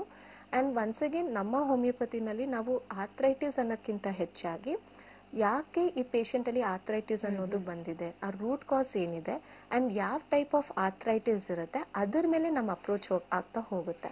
ಈಗ ರುಮ್ಯಾಟಾಯ್ಡ್ ಆರ್ಥ್ರೈಟಿಸ್ ಆಗಿಲಿ, ಆಸ್ಟಿಯೋ ಆರ್ಥ್ರೈಟಿಸ್ ಆಗಿಲಿ, ಗೌಟಿ ಆರ್ಥ್ರೈಟಿಸ್ ಆಗಿಲಿ, ಯಾವುದೇ ರೀತಿ ಆರ್ಥ್ರೈಟಿಸ್ ಆಗಿದ್ರು ಅವ್ರ ದೈಹಿಕ ಪ್ರಕೃತಿ ಪ್ರಕಾರ ಅವ್ರ ಎಮೋಷನಲ್ ಹೆಲ್ತ್ ಮತ್ತೆ ಫಿಸಿಕಲ್ ಹೆಲ್ತ್ ಮೇಲೆ ನಮ್ಮ ಅಪ್ರೋಚ್ ನಡೀತಾ ಹೋಗುತ್ತೆ. ಓಕೆ ಡಾಕ್ಟರ್, ತುಂಬಾ ಸೂಕ್ಷ್ಮವಾಗಿ ಎಲ್ಲ ಪರಿಚಯವನ್ನ ಮಾಡಿಕೊಟ್ರಿ ಟೈಪ್ಸ್ ಆಫ್ ಆರ್ಥ್ರೈಟಿಸ್ ಬಗ್ಗೆ. ಆದ್ರೆ ಇವಾಗ ನೀವು ಮುಂಚೆನೆ ಹೇಳ್ದಂಗೆ ಒಂದು 50 ವರ್ಷ ಆದ್ಮೇಲೆ, 45 ವರ್ಷ ಆದ್ಮೇಲೆ ಯೂಶಲಿ ಮಂಡಿ ನೋವು ಅಂತ ಕಾಣಿಸ್ಕೊಳ್ತಾ ಇತ್ತು ಅಥವಾ ಮೂಳೆಗಳ ನೋವು ಅಂತ ಕಾಣಿಸ್ಕೊಳ್ತಾ ಇತ್ತು. ಆದ್ರೆ ಇವಾಗ ಯಂಗ್ ಜನರೇಷನ್ ಅಲ್ಲೂ ಕೂಡ ಕಾಣಿಸ್ಕೊಳ್ಳುತ್ತೆ. ಆಮೇಲೆ ಸ್ಪೋರ್ಟ್ಸ್ ಮೆನ್ಸ್ ತಗೊಂಡ್ರೆ ಅವ್ರಿಗೂ ಕೂಡ ಏನಾದ್ರು ಇಂಜುರಿ ಆಗಿದ್ರೆ ಮತ್ತೆ ಅವ್ರು ಆಡ್ಲಿಕ್ಕೆ ಆಗೋದಿಲ್ಲ ಅಥವಾ ಏನಾದ್ರು ಸ್ಕಿಡ್ ಆಗಿದ್ರೆ ಅವಾಗ ಅವರಲ್ಲೂ ಕೂಡ ಈ ಮೂಳೆಗಳ ನೋವು ಕಾಣಿಸ್ಕೊಳ್ಳುತ್ತೆ. ಮತ್ತೆ ಯಂಗ್ ಜನರೇಷನ್ ಅಲ್ಲಿ ಕೂಡ ಕಾಣಿಸ್ಕೊಳ್ತಾ ಇದೆ. ಸೊ ಯಾವ ರೀತಿ ಅವರು ಪ್ರಿಕಾಷನ್ಸ್ ನ ತಗೊಳ್ಬಹುದು, ಯಾಕಂದ್ರೆ precaution is better than cure ಅನ್ನೋಗೆ. ಸೊ ಯಾವ ರೀತಿ ಪ್ರಿಕಾಷನ್ಸ್ ನ ತಗೊಳ್ಬಹುದು ಮಂಡಿ ನೋವು ಬರದೇ ಇರೋ ತರ ಮತ್ತು ಮಹಿಳೆಯರಲ್ಲಿ ಮೂಳೆ ಸವಿದೆ ಇರೋ ತರ ಯಾವ ತರ ಪ್ರಿಕಾಷನ್ಸ್ ನ ತಗೊಬಹುದು? ಸೊ ನಾರ್ಮಲ್ ಆಗಿ ನಮ್ಮ ದೇಹದಲ್ಲಿ ಸೆಲ್ಸ್ ಡೆತ್ ಆಗೇ ಆಗುತ್ತೆ. ಬಿಕಾಸ್ ಏಜ್ ಆಗ್ತಾ ಆಗ್ತಾ ಸೆಲ್ಯುಲರ್ ಡೆತ್ತು ಆಗುತ್ತೆ, ಡಿಜೆನರೇಟಿವ್ ಪ್ರಾಸೆಸ್ ಆಗುತ್ತೆ. 80 years ಇದ್ದವರು ಆಸ್ಟಿಯೋ ಆರ್ಥ್ರೈಟಿಸ್ ಸಫರ್ ಆಗಿರೋದು ನಾವು ನೋಡಿದೀವಿ. ಬಟ್ ಅದೇ 90 years ಇರೋರು ಹೆಲ್ದಿ ಆಗಿರೋರು ನಾವು ನೋಡಿದೀವಿ. ಸೊ ಇಲ್ಲಿ ಒಂದು ಜೆನೆಟಿಕ್ ಫ್ಯಾಕ್ಟರ್ಸ್ ಇಂಪಾರ್ಟೆಂಟ್ ಆಗುತ್ತೆ. ಬಿಕಾಸ್ ನೀವು ಆಗ್ಲೇ ಹೇಳ್ದಂಗೆ prevention is better then cure ಆದ್ರೂ ಸಹ ಕೆಲವೊಮ್ಮೆ ಪೇಷಂಟ್ ದೈಹಿಕ ಪ್ರಕೃತಿ ಮೇಲೆ ಡಿಪೆಂಡ್ ಆಗುತ್ತೆ, ಅವ್ರ ಜೆನೆಟಿಕ್ಸ್ ಮೇಲೆ ಡಿಪೆಂಡ್ ಆಗ್ತಾ ಹೋಗುತ್ತೆ. ಸೊ ಈಗ ಹೇಗೆ ನಾವು ಪ್ರಿವೆಂಟ್ ಮಾಡ್ಬೋದು ಅಂದ್ರೆ, ಮೊದಲನೇದಾಗಿ ನಾವು ಲೈಫ್ ಸ್ಟೈಲ್ ಮ್ಯಾನೇಜ್ಮೆಂಟ್ ತುಂಬಾನೇ ಇಂಪಾರ್ಟೆಂಟ್ ಆಗುತ್ತೆ. ಬಿಕಾಸ್ ಆರ್ಥ್ರೈಟಿಸ್ ಹೇಗಂದ್ರೆ, ಈಗ ಒಂದು ಗಾಡಿನ ನಾವು ಒಂದೇ ಕಡೆ ಇಟ್ಟರೆ ಅದು ರಸ್ಟು ಹಿಡಿಯುತ್ತೆ, ತುಕ್ಕು ಹಿಡಿಯುತ್ತೆ, ಅದ್ರ ಕೆಲಸನೂ ತುಂಬಾ ಕಡಿಮೆ ಆಗ್ತಾ ಹೋಗುತ್ತೆ, ಪ್ರೊಡಕ್ಟಿವಿಟಿ ತುಂಬಾ ಕಡಿಮೆ ಆಗ್ತಾ ಹೋಗುತ್ತೆ. ಸೊ ಅದೇ ರೀತಿ ನಮ್ಮ ದೇಹ ಕೂಡ. ಸೊ ದಿನ ನಮ್ಗೆ ಅದೇ ರೊಟೀನ್ ಲೈಫ್ ಇದ್ದಾಗ ಸೊ ಡೆಫಿನೆಟ್ಲಿ ನಮ್ಮ ದೇಹನೂ ಅದೇ ಕ್ಯಾಟಗರಿಗೆ ಹೋಗುತ್ತೆ. ಸೊ ಇಲ್ಲಿ ನಾವು ಫಿಸಿಕಲ್ ಆಕ್ಟಿವಿಟಿ ಎಷ್ಟು ಚೆನ್ನಾಗಿ ನಾವು ಇಂಪ್ರೂವೈಸ್ ಮಾಡ್ತೀವಿ, ಎಷ್ಟೇ ಸ್ಟ್ರೆಸ್ಡ್ ಲೈಫ್ ಸ್ಟೈಲ್ ಇದ್ರೂ ನಮಗೆ ಅಂತ ನಾವು ಟೈಮ್ ಕೊಟ್ಟು ನಮಗೆ ಅಂತ ನಮ್ಮ ಫಿಸಿಕಲ್ ಆಕ್ಟಿವಿಟಿನ ನಾವು ಇಂಪ್ರೂವ್ ಮಾಡಿ ಬೋನ್ಸ್ ಸ್ಟ್ರೆಂಥನ್ ಆಗೋಕ್ಕೆ, ಮಸಲ್ ಟೋನ್ ಇಂಪ್ರೂವ್ ಆಗೋಕ್ಕೆ, ಲಿಗಮೆಂಟ್ ಸ್ಟ್ರೆಂಥನ್ ಆಗೋಕ್ಕೆ, ಆಕ್ಟಿವ್ ಆಗೋಕ್ಕೆ. ಸೊ ಅದಕ್ಕೆ ಅಂತ ಕೆಲವೊಂದು ಎಕ್ಸಸೈಸ್ನ ನಾವು ರೆಗ್ಯುಲರ್ ಆಗಿ ಕಂಟಿನ್ಯೂಸ್ ಆಗಿ ನಾವು ಫಾಲೋ ಮಾಡೋದ್ರಿಂದ ಆರ್ಥ್ರೈಟಿಸ್ ಅನ್ನೋ ಸಮಸ್ಯೆಯಿಂದ ನಾವು ದೂರ ಇರ್ಬೋದು. ಸೆಕೆಂಡ್ ಮೋಸ್ಟ್ ನಾನು ಆಗಲೇ ಹೇಳ್ದಂಗೆ ರೂಟ್ ಕಾಸ್ನ ನಾವು ಕಾನ್ಸಂಟ್ರೇಟ್ ಮಾಡಲೇಬೇಕಾಗತ್ತೆ. ಬಿಕಾಸ್ ಈಗ ಒಬ್ರು ಹೈಪೋಥೈರಾಯ್ಡ್ ಪೇಷಂಟ್ ಆಸ್ಟಿಯೋ ಆರ್ಥ್ರೈಟಿಸ್ ಅಂತ ಬಂದಾಗ ನಾವಿಲ್ಲಿ ಫಸ್ಟ್ ಅವರಲ್ಲಿ ಥೈರಾಯ್ಡ್ ಹಾರ್ಮೋನ್ಸ್ನ ನಾವು ಬ್ಯಾಲೆನ್ಸ್ ಮಾಡಬೇಕು. ಬಿಕಾಸ್ ನಮ್ಮಲ್ಲಿ ಫಿಸಿಕಲ್ ಆಕ್ಟಿವಿಟಿ ಎಷ್ಟು ಚೆನ್ನಾಗಿರುತ್ತೆ ಅಷ್ಟು ನಮ್ಮಲ್ಲಿ ಹಾರ್ಮೋನ್ಸ್ ಕೂಡ ಬ್ಯಾಲೆನ್ಸ್ ಸ್ಟೇಟಲ್ಲಿ ಇರುತ್ತೆ. ನಾವು ಟೈಮಿಗೆ ನಿದ್ದೆ ಮಾಡಲ್ಲ. ಈಗ ಫಾರ್ ಎಕ್ಸಾಂಪಲ್ ಸಡನ್ನಾಗಿ ನೈಟ್ ಶಿಫ್ಟ್ ಇರುತ್ತೆ, ಅರ್ಲಿ ಮಾರ್ನಿಂಗ್ ಶಿಫ್ಟ್ ಇರುತ್ತೆ, ಇಲ್ಲೇ ಅದು ಡೇ ಟು ಡೇ ವೇರಿಯೇಷನ್ಸೇ ಆಗೋಗುತ್ತೆ. ಸೊ ಬಿಕಾಸ್ ನಮ್ಮ ಬಾಡಿ ರೆಸ್ಟಲ್ಲಿ ಇದ್ದಾಗಲೇ ಕೆಲವೊಂದು ಹಾರ್ಮೋನ್ಸ್ ಉತ್ಪತ್ತಿ ಆಗುತ್ತೆ. ನಮ್ಮ ಬಾಡಿ ರೆಸ್ಟಲ್ಲಿ ಇದ್ದಾಗಲೇ ಸೆಲ್ಸ್ ರಿಪೇರ್ ಆಗ್ತಾ ಹೋಗುತ್ತೆ. ಸೊ ನಮ್ಮ ಬಾಡಿಗೂ ರೆಸ್ಟೂ ಅವಶ್ಯಕತೆ ಇರುತ್ತೆ, ವರ್ಕು ಕೂಡ ಅವಶ್ಯಕತೆ ಇರುತ್ತೆ, ಎಕ್ಸಸೈಸ್ ಕೂಡ ಅವಶ್ಯಕತೆ ಇರುತ್ತೆ. ಸೊ ಇದನ್ನ ನಾವು ಕರೆಕ್ಟಾಗಿ ಬ್ಯಾಲೆನ್ಸ್ ಮಾಡ್ತಾ ಹೋದರೆ ಡೆಫಿನೆಟ್ಲಿ ಆರ್ಥ್ರೈಟಿಸ್ ಅನ್ನೋ ಸಮಸ್ಯೆಯಿಂದ ನಾವು ದೂರ ಇರ್ಬೋದು. ಸೆಕೆಂಡ್ ಆಗಿ ನಾವು ತುಂಬ ಕಾಮನ್ ಆಗಿ ನೋಡೋದು, ತುಂಬ ಜನ ಈ ವಾಯು ಅಂತ ಹೇಳ್ತಾರೆ. ಸೊ ಈಗ ತುಂಬ ಜನ ಪೇಷಂಟ್ ಆಲೂಗಡ್ಡೆ ತಗೊಂಡಾಗ ಜಾಯಿಂಟ್ ಪೇನ್ ಬರುತ್ತೆ, ಬದನೆಕಾಯಿ ತಿಂದಾಗ ಜಾಯಿಂಟ್ ಪೇನ್ ಬರುತ್ತೆ, ಕಾಳುಗಳು ತಿಂದಾಗ ಜಾಯಿಂಟ್ ಪೇನ್ ಬರುತ್ತೆ ಅಂತ ಹೇಳ್ತಾರೆ. ಸೊ ಯೂಶಲಿ ಯಾವುದೇ ಪದಾರ್ಥಗಳಿಂದ ನಮಗೆ ಜಾಯಿಂಟ್ ಪೇನ್ಸ್ ಅನ್ನೋದು ಬರಲ್ಲ. ಸೊ ಇಲ್ಲಿ ಆಲ್ರೆಡಿ ಪೇಷಂಟ್ಗೆ ಕಾಯಿಲೆ ಇದ್ದಾಗ ಈ ಪರ್ಟಿಕ್ಯುಲರ್ ಫುಡ್ ಏನಾದರೂ ತಗೊಂಡಾಗ ಅವರಲ್ಲಿ ಟ್ರಿಗರ್ ಆಗ್ತಾ ಹೋಗುತ್ತೆ. ಸೊ ಒಂದು ಲೈಫ್ ಸ್ಟೈಲ್ ಮ್ಯಾನೇಜ್ಮೆಂಟ್ ಇಂಪಾರ್ಟೆಂಟ್ ಆಗುತ್ತೆ. ಸೆಕೆಂಡ್ ಆಗಿ ಹೆಣ್ಮಕ್ಳಲ್ಲಿ ನಾವು ಯಾಕೆ ಕೆಲವೊಮ್ಮೆ ಈ ಆರ್ಥ್ರೈಟಿಸ್ ಅನ್ನೋದು ತುಂಬ ಕಾಮನ್ ಆಗಿ ನೋಡ್ತೀವಿ ಅಂದರೆ, ನಾರ್ಮಲ್ ಆಗಿ ಹೆಣ್ಮಕ್ಳಲ್ಲಿ ಸಾಕಷ್ಟು ಹಾರ್ಮೋನಲ್ ವೇರಿಯೇಷನ್ಸ್ ಆಗೇ ಆಗುತ್ತೆ. ಅದು ಮೆಚ್ಯೂರ್ಡ್ ಆದಾಗಿಂದ ಇರಬಹುದು, ಪ್ರೆಗ್ನೆನ್ಸಿ ಟೈಮಲ್ಲಿ ಇರಬಹುದು, ಮುಟ್ಟು ನಿಲ್ಲೋ ಟೈಮಲ್ಲಿ ಇರಬಹುದು. ಅವರಲ್ಲಿ ತುಂಬ ಫ್ಲಕ್ಚುಯೇಷನ್ ಇರುತ್ತೆ. ಕೆಲವೊಬ್ರು ದೇಹ ಆ ಫ್ಲಕ್ಚುಯೇಷನ್ ತಗೊಳ್ಳೋ ಶಕ್ತಿ ಇರುತ್ತೆ, ಕೆಲವೊಬ್ರು ದೇಹದಲ್ಲಿ ಆ ಫ್ಲಕ್ಚುಯೇಷನ್ಸ್ ತಗೊಳ್ಳೋ ಶಕ್ತಿ ಇರಲ್ಲ. ಸೊ ಆ ರೀತಿ ಪೇಷಂಟಲ್ಲಿ ಈ ಆರ್ಥ್ರೈಟಿಸ್ ಅನ್ನೋ ಸಮಸ್ಯೆಯಿಂದ ಸಫರ್ ಆಗೋದನ್ನ ನೋಡ್ತಾ ಇದ್ದೇವೆ. ಸೊ ಸ್ಪೆಷಲಿ ಯಾರಲ್ಲಿ ಈ ಫ್ಯಾಮಿಲಿ ಹಿಸ್ಟ್ರಿ ತುಂಬ ಸ್ಟ್ರಾಂಗ್ ಇರುತ್ತೆ, ಸೊ ಯಾರಲ್ಲಿ ಫ್ಯಾಮಿಲಿ ಹಿಸ್ಟ್ರಿ ಜೊತೆಗೆ ಅವರಲ್ಲಿ ದೈಹಿಕ ಪ್ರಕೃತಿ ಪ್ರಕಾರ ಚೂರು ಏನಾದ್ರು ಎಕ್ಸರ್ಟ್ ಮಾಡಿದ್ರು ಜಾಯಿಂಟ್ ಪೇನ್ಸ್ ಬರುತ್ತೆ ಅಂತ ಅನ್ಸುತ್ತೆ. ಸೊ ಅವರಲ್ಲಿ ಕರೆಕ್ಟ್ ಲೈಫ್ ಸ್ಟೈಲ್ ಮ್ಯಾನೇಜ್ಮೆಂಟ್ ಜೊತೆಗೆ ಗುಡ್ ಸ್ಲೀಪ್ ಪ್ಯಾಟರ್ನ್ ಆಗಿರ್ಬೋದು, ಟೈಮಿಗೆ ಊಟ ಮಾಡೋದಾಗಿರ್ಬೋದು, ನೀರು ಚೆನ್ನಾಗಿ ಕುಡಿಯೋದಾಗಿರ್ಬೋದು, ಇಷ್ಟು ಅವರು ಕರೆಕ್ಟಾಗಿ ಫಾಲೋ ಮಾಡಿದ್ರೆ ಡೆಫಿನೆಟ್ಲಿ ಆರ್ಥ್ರೈಟಿಸ್ ಅನ್ನೋ ಸಮಸ್ಯೆಯಿಂದ ದೂರ ಇರ್ಬೋದು. ಓಕೆ ಡಾಕ್ಟರ್, ಆರ್ಥ್ರೈಟಿಸ್ ಇಂದ ಯಾವ ರೀತಿ ನಾವು ಪ್ರಿಕಾಷನ್ಸ್ ನ ತಗೊಳ್ಬಹುದು ಅನ್ನೋದನ್ನ ನೀವು ತಿಳಿಸ್ಕೊಟ್ರಿ. ಮತ್ತು ನಮ್ಮ ಹೋಮಿಯೋಪತಿ ಕ್ಲಿನಿಕ್ ನಲ್ಲಿ ಯಾವ ರೀತಿ ಆರ್ಥ್ರೈಟಿಸ್ಗೆ ನೀವು ಟ್ರೀಟ್ಮೆಂಟ್ ಅನ್ನ ಕೊಡ್ತೀರಾ? ಸೊ ಈಗ ನಮ್ಮ ಹೋಮಿಯೋಪತಿನಲ್ಲಿ ನಾವು ನೋಡೋದು ಕಾನ್ಸ್ಟಿಟ್ಯೂಷನಲ್ ಅಪ್ರೋಚ್ ಅಂತ ಹೇಳ್ತೇವೆ. ಅಂದರೆ ಈಗ 10 ಜನ ಆಸ್ಟಿಯೋ ಆರ್ಥ್ರೈಟಿಸ್ ಪೇಷಂಟ್ ಆಗಿರಲಿ, 10 ಜನ ರುಮ್ಯಾಟಾಯ್ಡ್ ಆರ್ಥ್ರೈಟಿಸ್ ಪೇಷಂಟ್ ಆಗಿರಲಿ, ಅಥವಾ ಪೋಸ್ಟ್ ವೈರಲ್ ಆರ್ಥ್ರೈಟಿಸ್ ಆಗಿರಲಿ, ಗೌಟಿ ಆರ್ಥ್ರೈಟಿಸ್ ಆಗಿರಲಿ, ಸೊ ಯಾವುದೇ ರೀತಿ ಆರ್ಥ್ರೈಟಿಸ್ ಪೇಷಂಟ್ ಬಂದ್ರೂ ಪ್ರತಿಯೊಬ್ಬರು ಪೇಷಂಟ್ ನಮಗೆ ಹೊಸೊಬ್ಬರೇ ಆಗ್ತಾರೆ. ಸೊ ಈಗ ಪ್ರತಿಯೊಬ್ಬರು ಪೇಷಂಟ್ ಅಲ್ಲಿ ಕಾಯಿಲೆ ಒಂದೇ ಇದ್ದಾಗ ಲಕ್ಷಣಗಳು ಸೇಮ್ ಇರುತ್ತೆ. ಸೊ ಅದೇ ಜಾಯಿಂಟ್ ಪೇನ್ ಇರಬಹುದು, ಅವ್ರಿಗೆ ಕುತ್ಕೊಳಕ್ ಆಗದೆ ಇರಬಹುದು, ಕಟ್ ಅಂತ ಕ್ರೆಪಿಟಸ್ ಅಂತ ಹೇಳ್ತೇವೆ ಅದೇ ಶಬ್ದಗಳು ಬರೋದಾಗಿರ್ಬಹುದು, ಅಥವಾ ಬೆಳಗ್ಗೆ ಎದ್ದ ತಕ್ಷಣ ಕೈ ಮರ್ಚಕ್ ಕಷ್ಟ ಆಗೋದಾಗಿರ್ಬಹುದು, ಈ ನಾನ್ ವೆಜ್ ತಿಂದಾಗ ಬೆರಳು ಊತಗಳಾಗೋದಿರಬಹುದು, ಅಥವಾ ವೈರಲ್ ಫೀವರ್ ಬಂದಾದ್ಮೇಲೆ ಅವರಲ್ಲಿ ಜಾಯಿಂಟ್ ಪೇನ್ ಬರೋದಾಗಿರಬಹುದು. ಸೊ ಪ್ರತಿಯೊಬ್ಬರಲ್ಲೂ ಯಾವುದೇ ರೀತಿ ಲಕ್ಷಣಗಳಿದ್ರು ಆರ್ಥ್ರೈಟಿಸ್ ಅಂದಾಗ ಸೇಮ್ ಲಕ್ಷಣ ಇರುತ್ತೆ, ಬಟ್ ಪ್ರತಿಯೊಬ್ರು ದೇಹ ಸೂಕ್ಷ್ಮತೆ ವೇರಿ ಆಗ್ತಾ ಹೋಗುತ್ತೆ. ಸೊ ನಮ್ಮ ಹೋಮಿಯೋಪತಿನಲ್ಲಿ ನಾವು ಪ್ರತಿಯೊಬ್ರು ಪೇಷಂಟ್ಗೂ ಅವ್ರಿಗೆ ಆದ ನಾವು ಟೈಮ್ ಕೊಡ್ತಾ ಹೋಗ್ತೇವೆ. ಬಿಕಾಸ್ ತುಂಬಾ ಜನ ಪೇಷಂಟ್ ಹೇಳೋದು, ಈಗ ನಮ್ಗೆ ಜಾಯಿಂಟ್ ಪೇನ್ ಅಂತ ಅಂದಾಗ ಒಂದು 10 ಮಾತ್ರೆ ನಾವು ತಗೊಂತೀವಿ, ಮತ್ತೆ ನೆಕ್ಸ್ಟ್ ಟೈಮ್ ಅದೇ ಜಾಯಿಂಟ್ ಪೇನ್ ಅಂದಾಗ ಮತ್ತೆ ಅದೇ ಮಾತ್ರೆ ರಿಪೀಟ್ ಆಗುತ್ತೆ, ಸ್ವಲ್ಪ ಅಲ್ಲಿ ಇಲ್ಲಿ ಡೋಸೇಜಸ್ ಚೇಂಜ್ ಆಗುತ್ತೆ. ಸೊ 5 ವರ್ಷ 10 ವರ್ಷ ನಾವು ಅದೇ ಮಾತ್ರೆ ತಗೊಂತಾ ಇದೀವಿ ಅಂತ ಹೇಳ್ತಾರೆ. ಸೊ ನಮ್ಮ ಹೋಮಿಯೋಪತಿನಲ್ಲಿ ಹಾಗಿರಲ್ಲ. ಸೊ ಪ್ರತಿಯೊಬ್ರು ಪೇಷಂಟ್ಗೂ ನಾವು ಎಷ್ಟು ಟೈಮ್ ಕೊಡ್ತಾ ಹೋಗ್ತೇವೆ, ಅವ್ರನ್ನ ಕಂಪ್ಲೀಟ್ ಆಗಿ ಅನಲೈಸ್ ಮಾಡಿ ಪ್ರಾಪರ್ ಆಗಿ ಡಯಾಗ್ನೋಸ್ ಮಾಡಿ ಅವ್ರ ದೇಹಕ್ಕೆ ಏನು ಅವಶ್ಯಕತೆ ಇರುತ್ತೆ, ಅವ್ರ ಕಾಯಿಲೆಗೆ ರೂಟ್ ಕಾಸ್ ಏನಿರುತ್ತೆ ಅದಕ್ಕೆ ನಾವು ಅವ್ರಿಗೆ ಗುಳಿಗೆಗಳನ್ನ ಕೊಡ್ತಾ ಹೋದಾಗ, ಮೆಡಿಸಿನ್ಸ್ ಕೊಡ್ತಾ ಹೋದಾಗ, ಸೊ ಡೆಫಿನೆಟ್ಲಿ ಆರ್ಥ್ರೈಟಿಸ್ ಅಂದ ಏನಿರುತ್ತೆ ಈ ಕಡೆ ನೋವು ಸಹನೂ ಕಡಿಮೆ ಆಗ್ತಾ ಹೋಗುತ್ತೆ. ಅಂಡ್ ಎಷ್ಟೊಂದ್ಸತಿ ಅವ್ರ ರಿಪೋರ್ಟ್ಸ್ ಅಲ್ಲೂ ಕೂಡ ಪಾಸಿಟಿವ್ ಬಂದಿರೋದು, ನೆಗೆಟಿವ್ ಆಗಿರೋದು ಉಂಟು. ಕೆಲವೊಬ್ಬರಲ್ಲಿ RA ಫ್ಯಾಕ್ಟರ್ ಪಾಸಿಟಿವ್ ಬಂದಿರೋದು, ನಮ್ಮಲ್ಲಿ ನೆಗೆಟಿವ್ ಸಹ ಆಗಿರುತ್ತೆ. ಸೊ ಅವರಿಗೆ ನಾವು ಪ್ರಾಪರ್ ಅಪ್ರೋಚ್, ಪ್ರಾಪರ್ ಟೈಮ್ ಮತ್ತೆ ಪ್ರಾಪರ್ ಮೆಡಿಕೇಶನ್ ಕೊಡ್ತಾ ಹೋದಾಗ ರೂಟ್ ಕಾಸ್ ಇಂದ ಆ ಕಾಯಿಲೆನ ಕಂಪ್ಲೀಟ್ಲಿ ಸರಿ ಮಾಡಬಹುದು. ಡಾಕ್ಟರ್, ಇಲ್ಲಿವರೆಗೂ ನಮ್ಮ ಕಾರ್ಯಕ್ರಮದಲ್ಲಿ ಭಾಗವಹಿಸಿ ಆರ್ಥ್ರೈಟಿಸ್ ಬಗ್ಗೆ ಸಾಕಷ್ಟು ವಿಚಾರಗಳನ್ನ ತಿಳಿಸ್ಕೊಟ್ಟಿದ್ದೀರಾ. ತಮಗೆ ಧನ್ಯವಾದಗಳು. Thank you. ನೋಡಿದ್ರಲ್ಲ, ಆರ್ಥ್ರೈಟಿಸ್ ಬಗ್ಗೆ ಸಾಕಷ್ಟು ವಿಚಾರಗಳನ್ನ ಡಾಕ್ಟರ್ ನಿಸರ್ಗ ಅವರು ನಿಮ್ಗೋಸ್ಕರ ತಿಳಿಸಿಕೊಟ್ಟಿದ್ದಾರೆ. ತಾವು ಸಹ ನಮ್ಮ ಹೋಮಿಯೋಪತಿ ಕ್ಲಿನಿಕ್ ಅನ್ನ ತಪ್ಪದೆ ಭೇಟಿ ಮಾಡಿ ನಿಮ್ಮಲ್ಲಿರುವಂತಹ ಆರೋಗ್ಯದ ಸಮಸ್ಯೆಗಳಿಗೆ ಪರಿಹಾರವನ್ನ ಶಾಶ್ವತವಾಗಿ ಪಡೆದುಕೊಳ್ಳಿ ಅಂತ ಹೇಳ್ತಾ ಇವತ್ತಿನ ಕಾರ್ಯಕ್ರಮವನ್ನ ಇಲ್ಲಿಗೆ ಮುಕ್ತಾಯಗೊಳಿಸ್ತಾ ಇದೀವಿ. ಮತ್ತೆ ನಿಮ್ಮ ಭೇಟಿ ಮುಂದಿನ ಕಾರ್ಯಕ್ರಮದಲ್ಲಿ. Until then, this is Anusha Lakkanna signing off. ನಮಸ್ಕಾರ. ನಮ್ಮ ಹೋಮಿಯೋಪತಿನಲ್ಲಿ ತಕ್ಷಣದ ಪರಿಹಾರ ಕೊಡೋದಿಲ್ಲ. ಆ ರೋಗದ ಮೂಲ ಕಾರಣ ಏನು ಅಂತ ಹುಡುಕಿ ಆ ಮೂಲಕ್ಕೆ ಔಷಧಿ ಕೊಡ್ತಾರೆ. ಆ ರೋಗ ಮತ್ತೊಮ್ಮೆ ತನಗೆ ಬರದೇ ಇರೋ ಹಾಗೆ ನಮ್ಮ ಹೋಮಿಯೋಪತಿಯನ್ನು ಮಾಡುತ್ತೆ. ನಮ್ಮ ಹೋಮಿಯೋಪತಿ ಆರೋಗ್ಯ ಸಂಜೀವನಿ. ನಮ್ಮ ಹೋಮಿಯೋಪತಿ ಆರೋಗ್ಯ ಸಂಜೀವನಿ.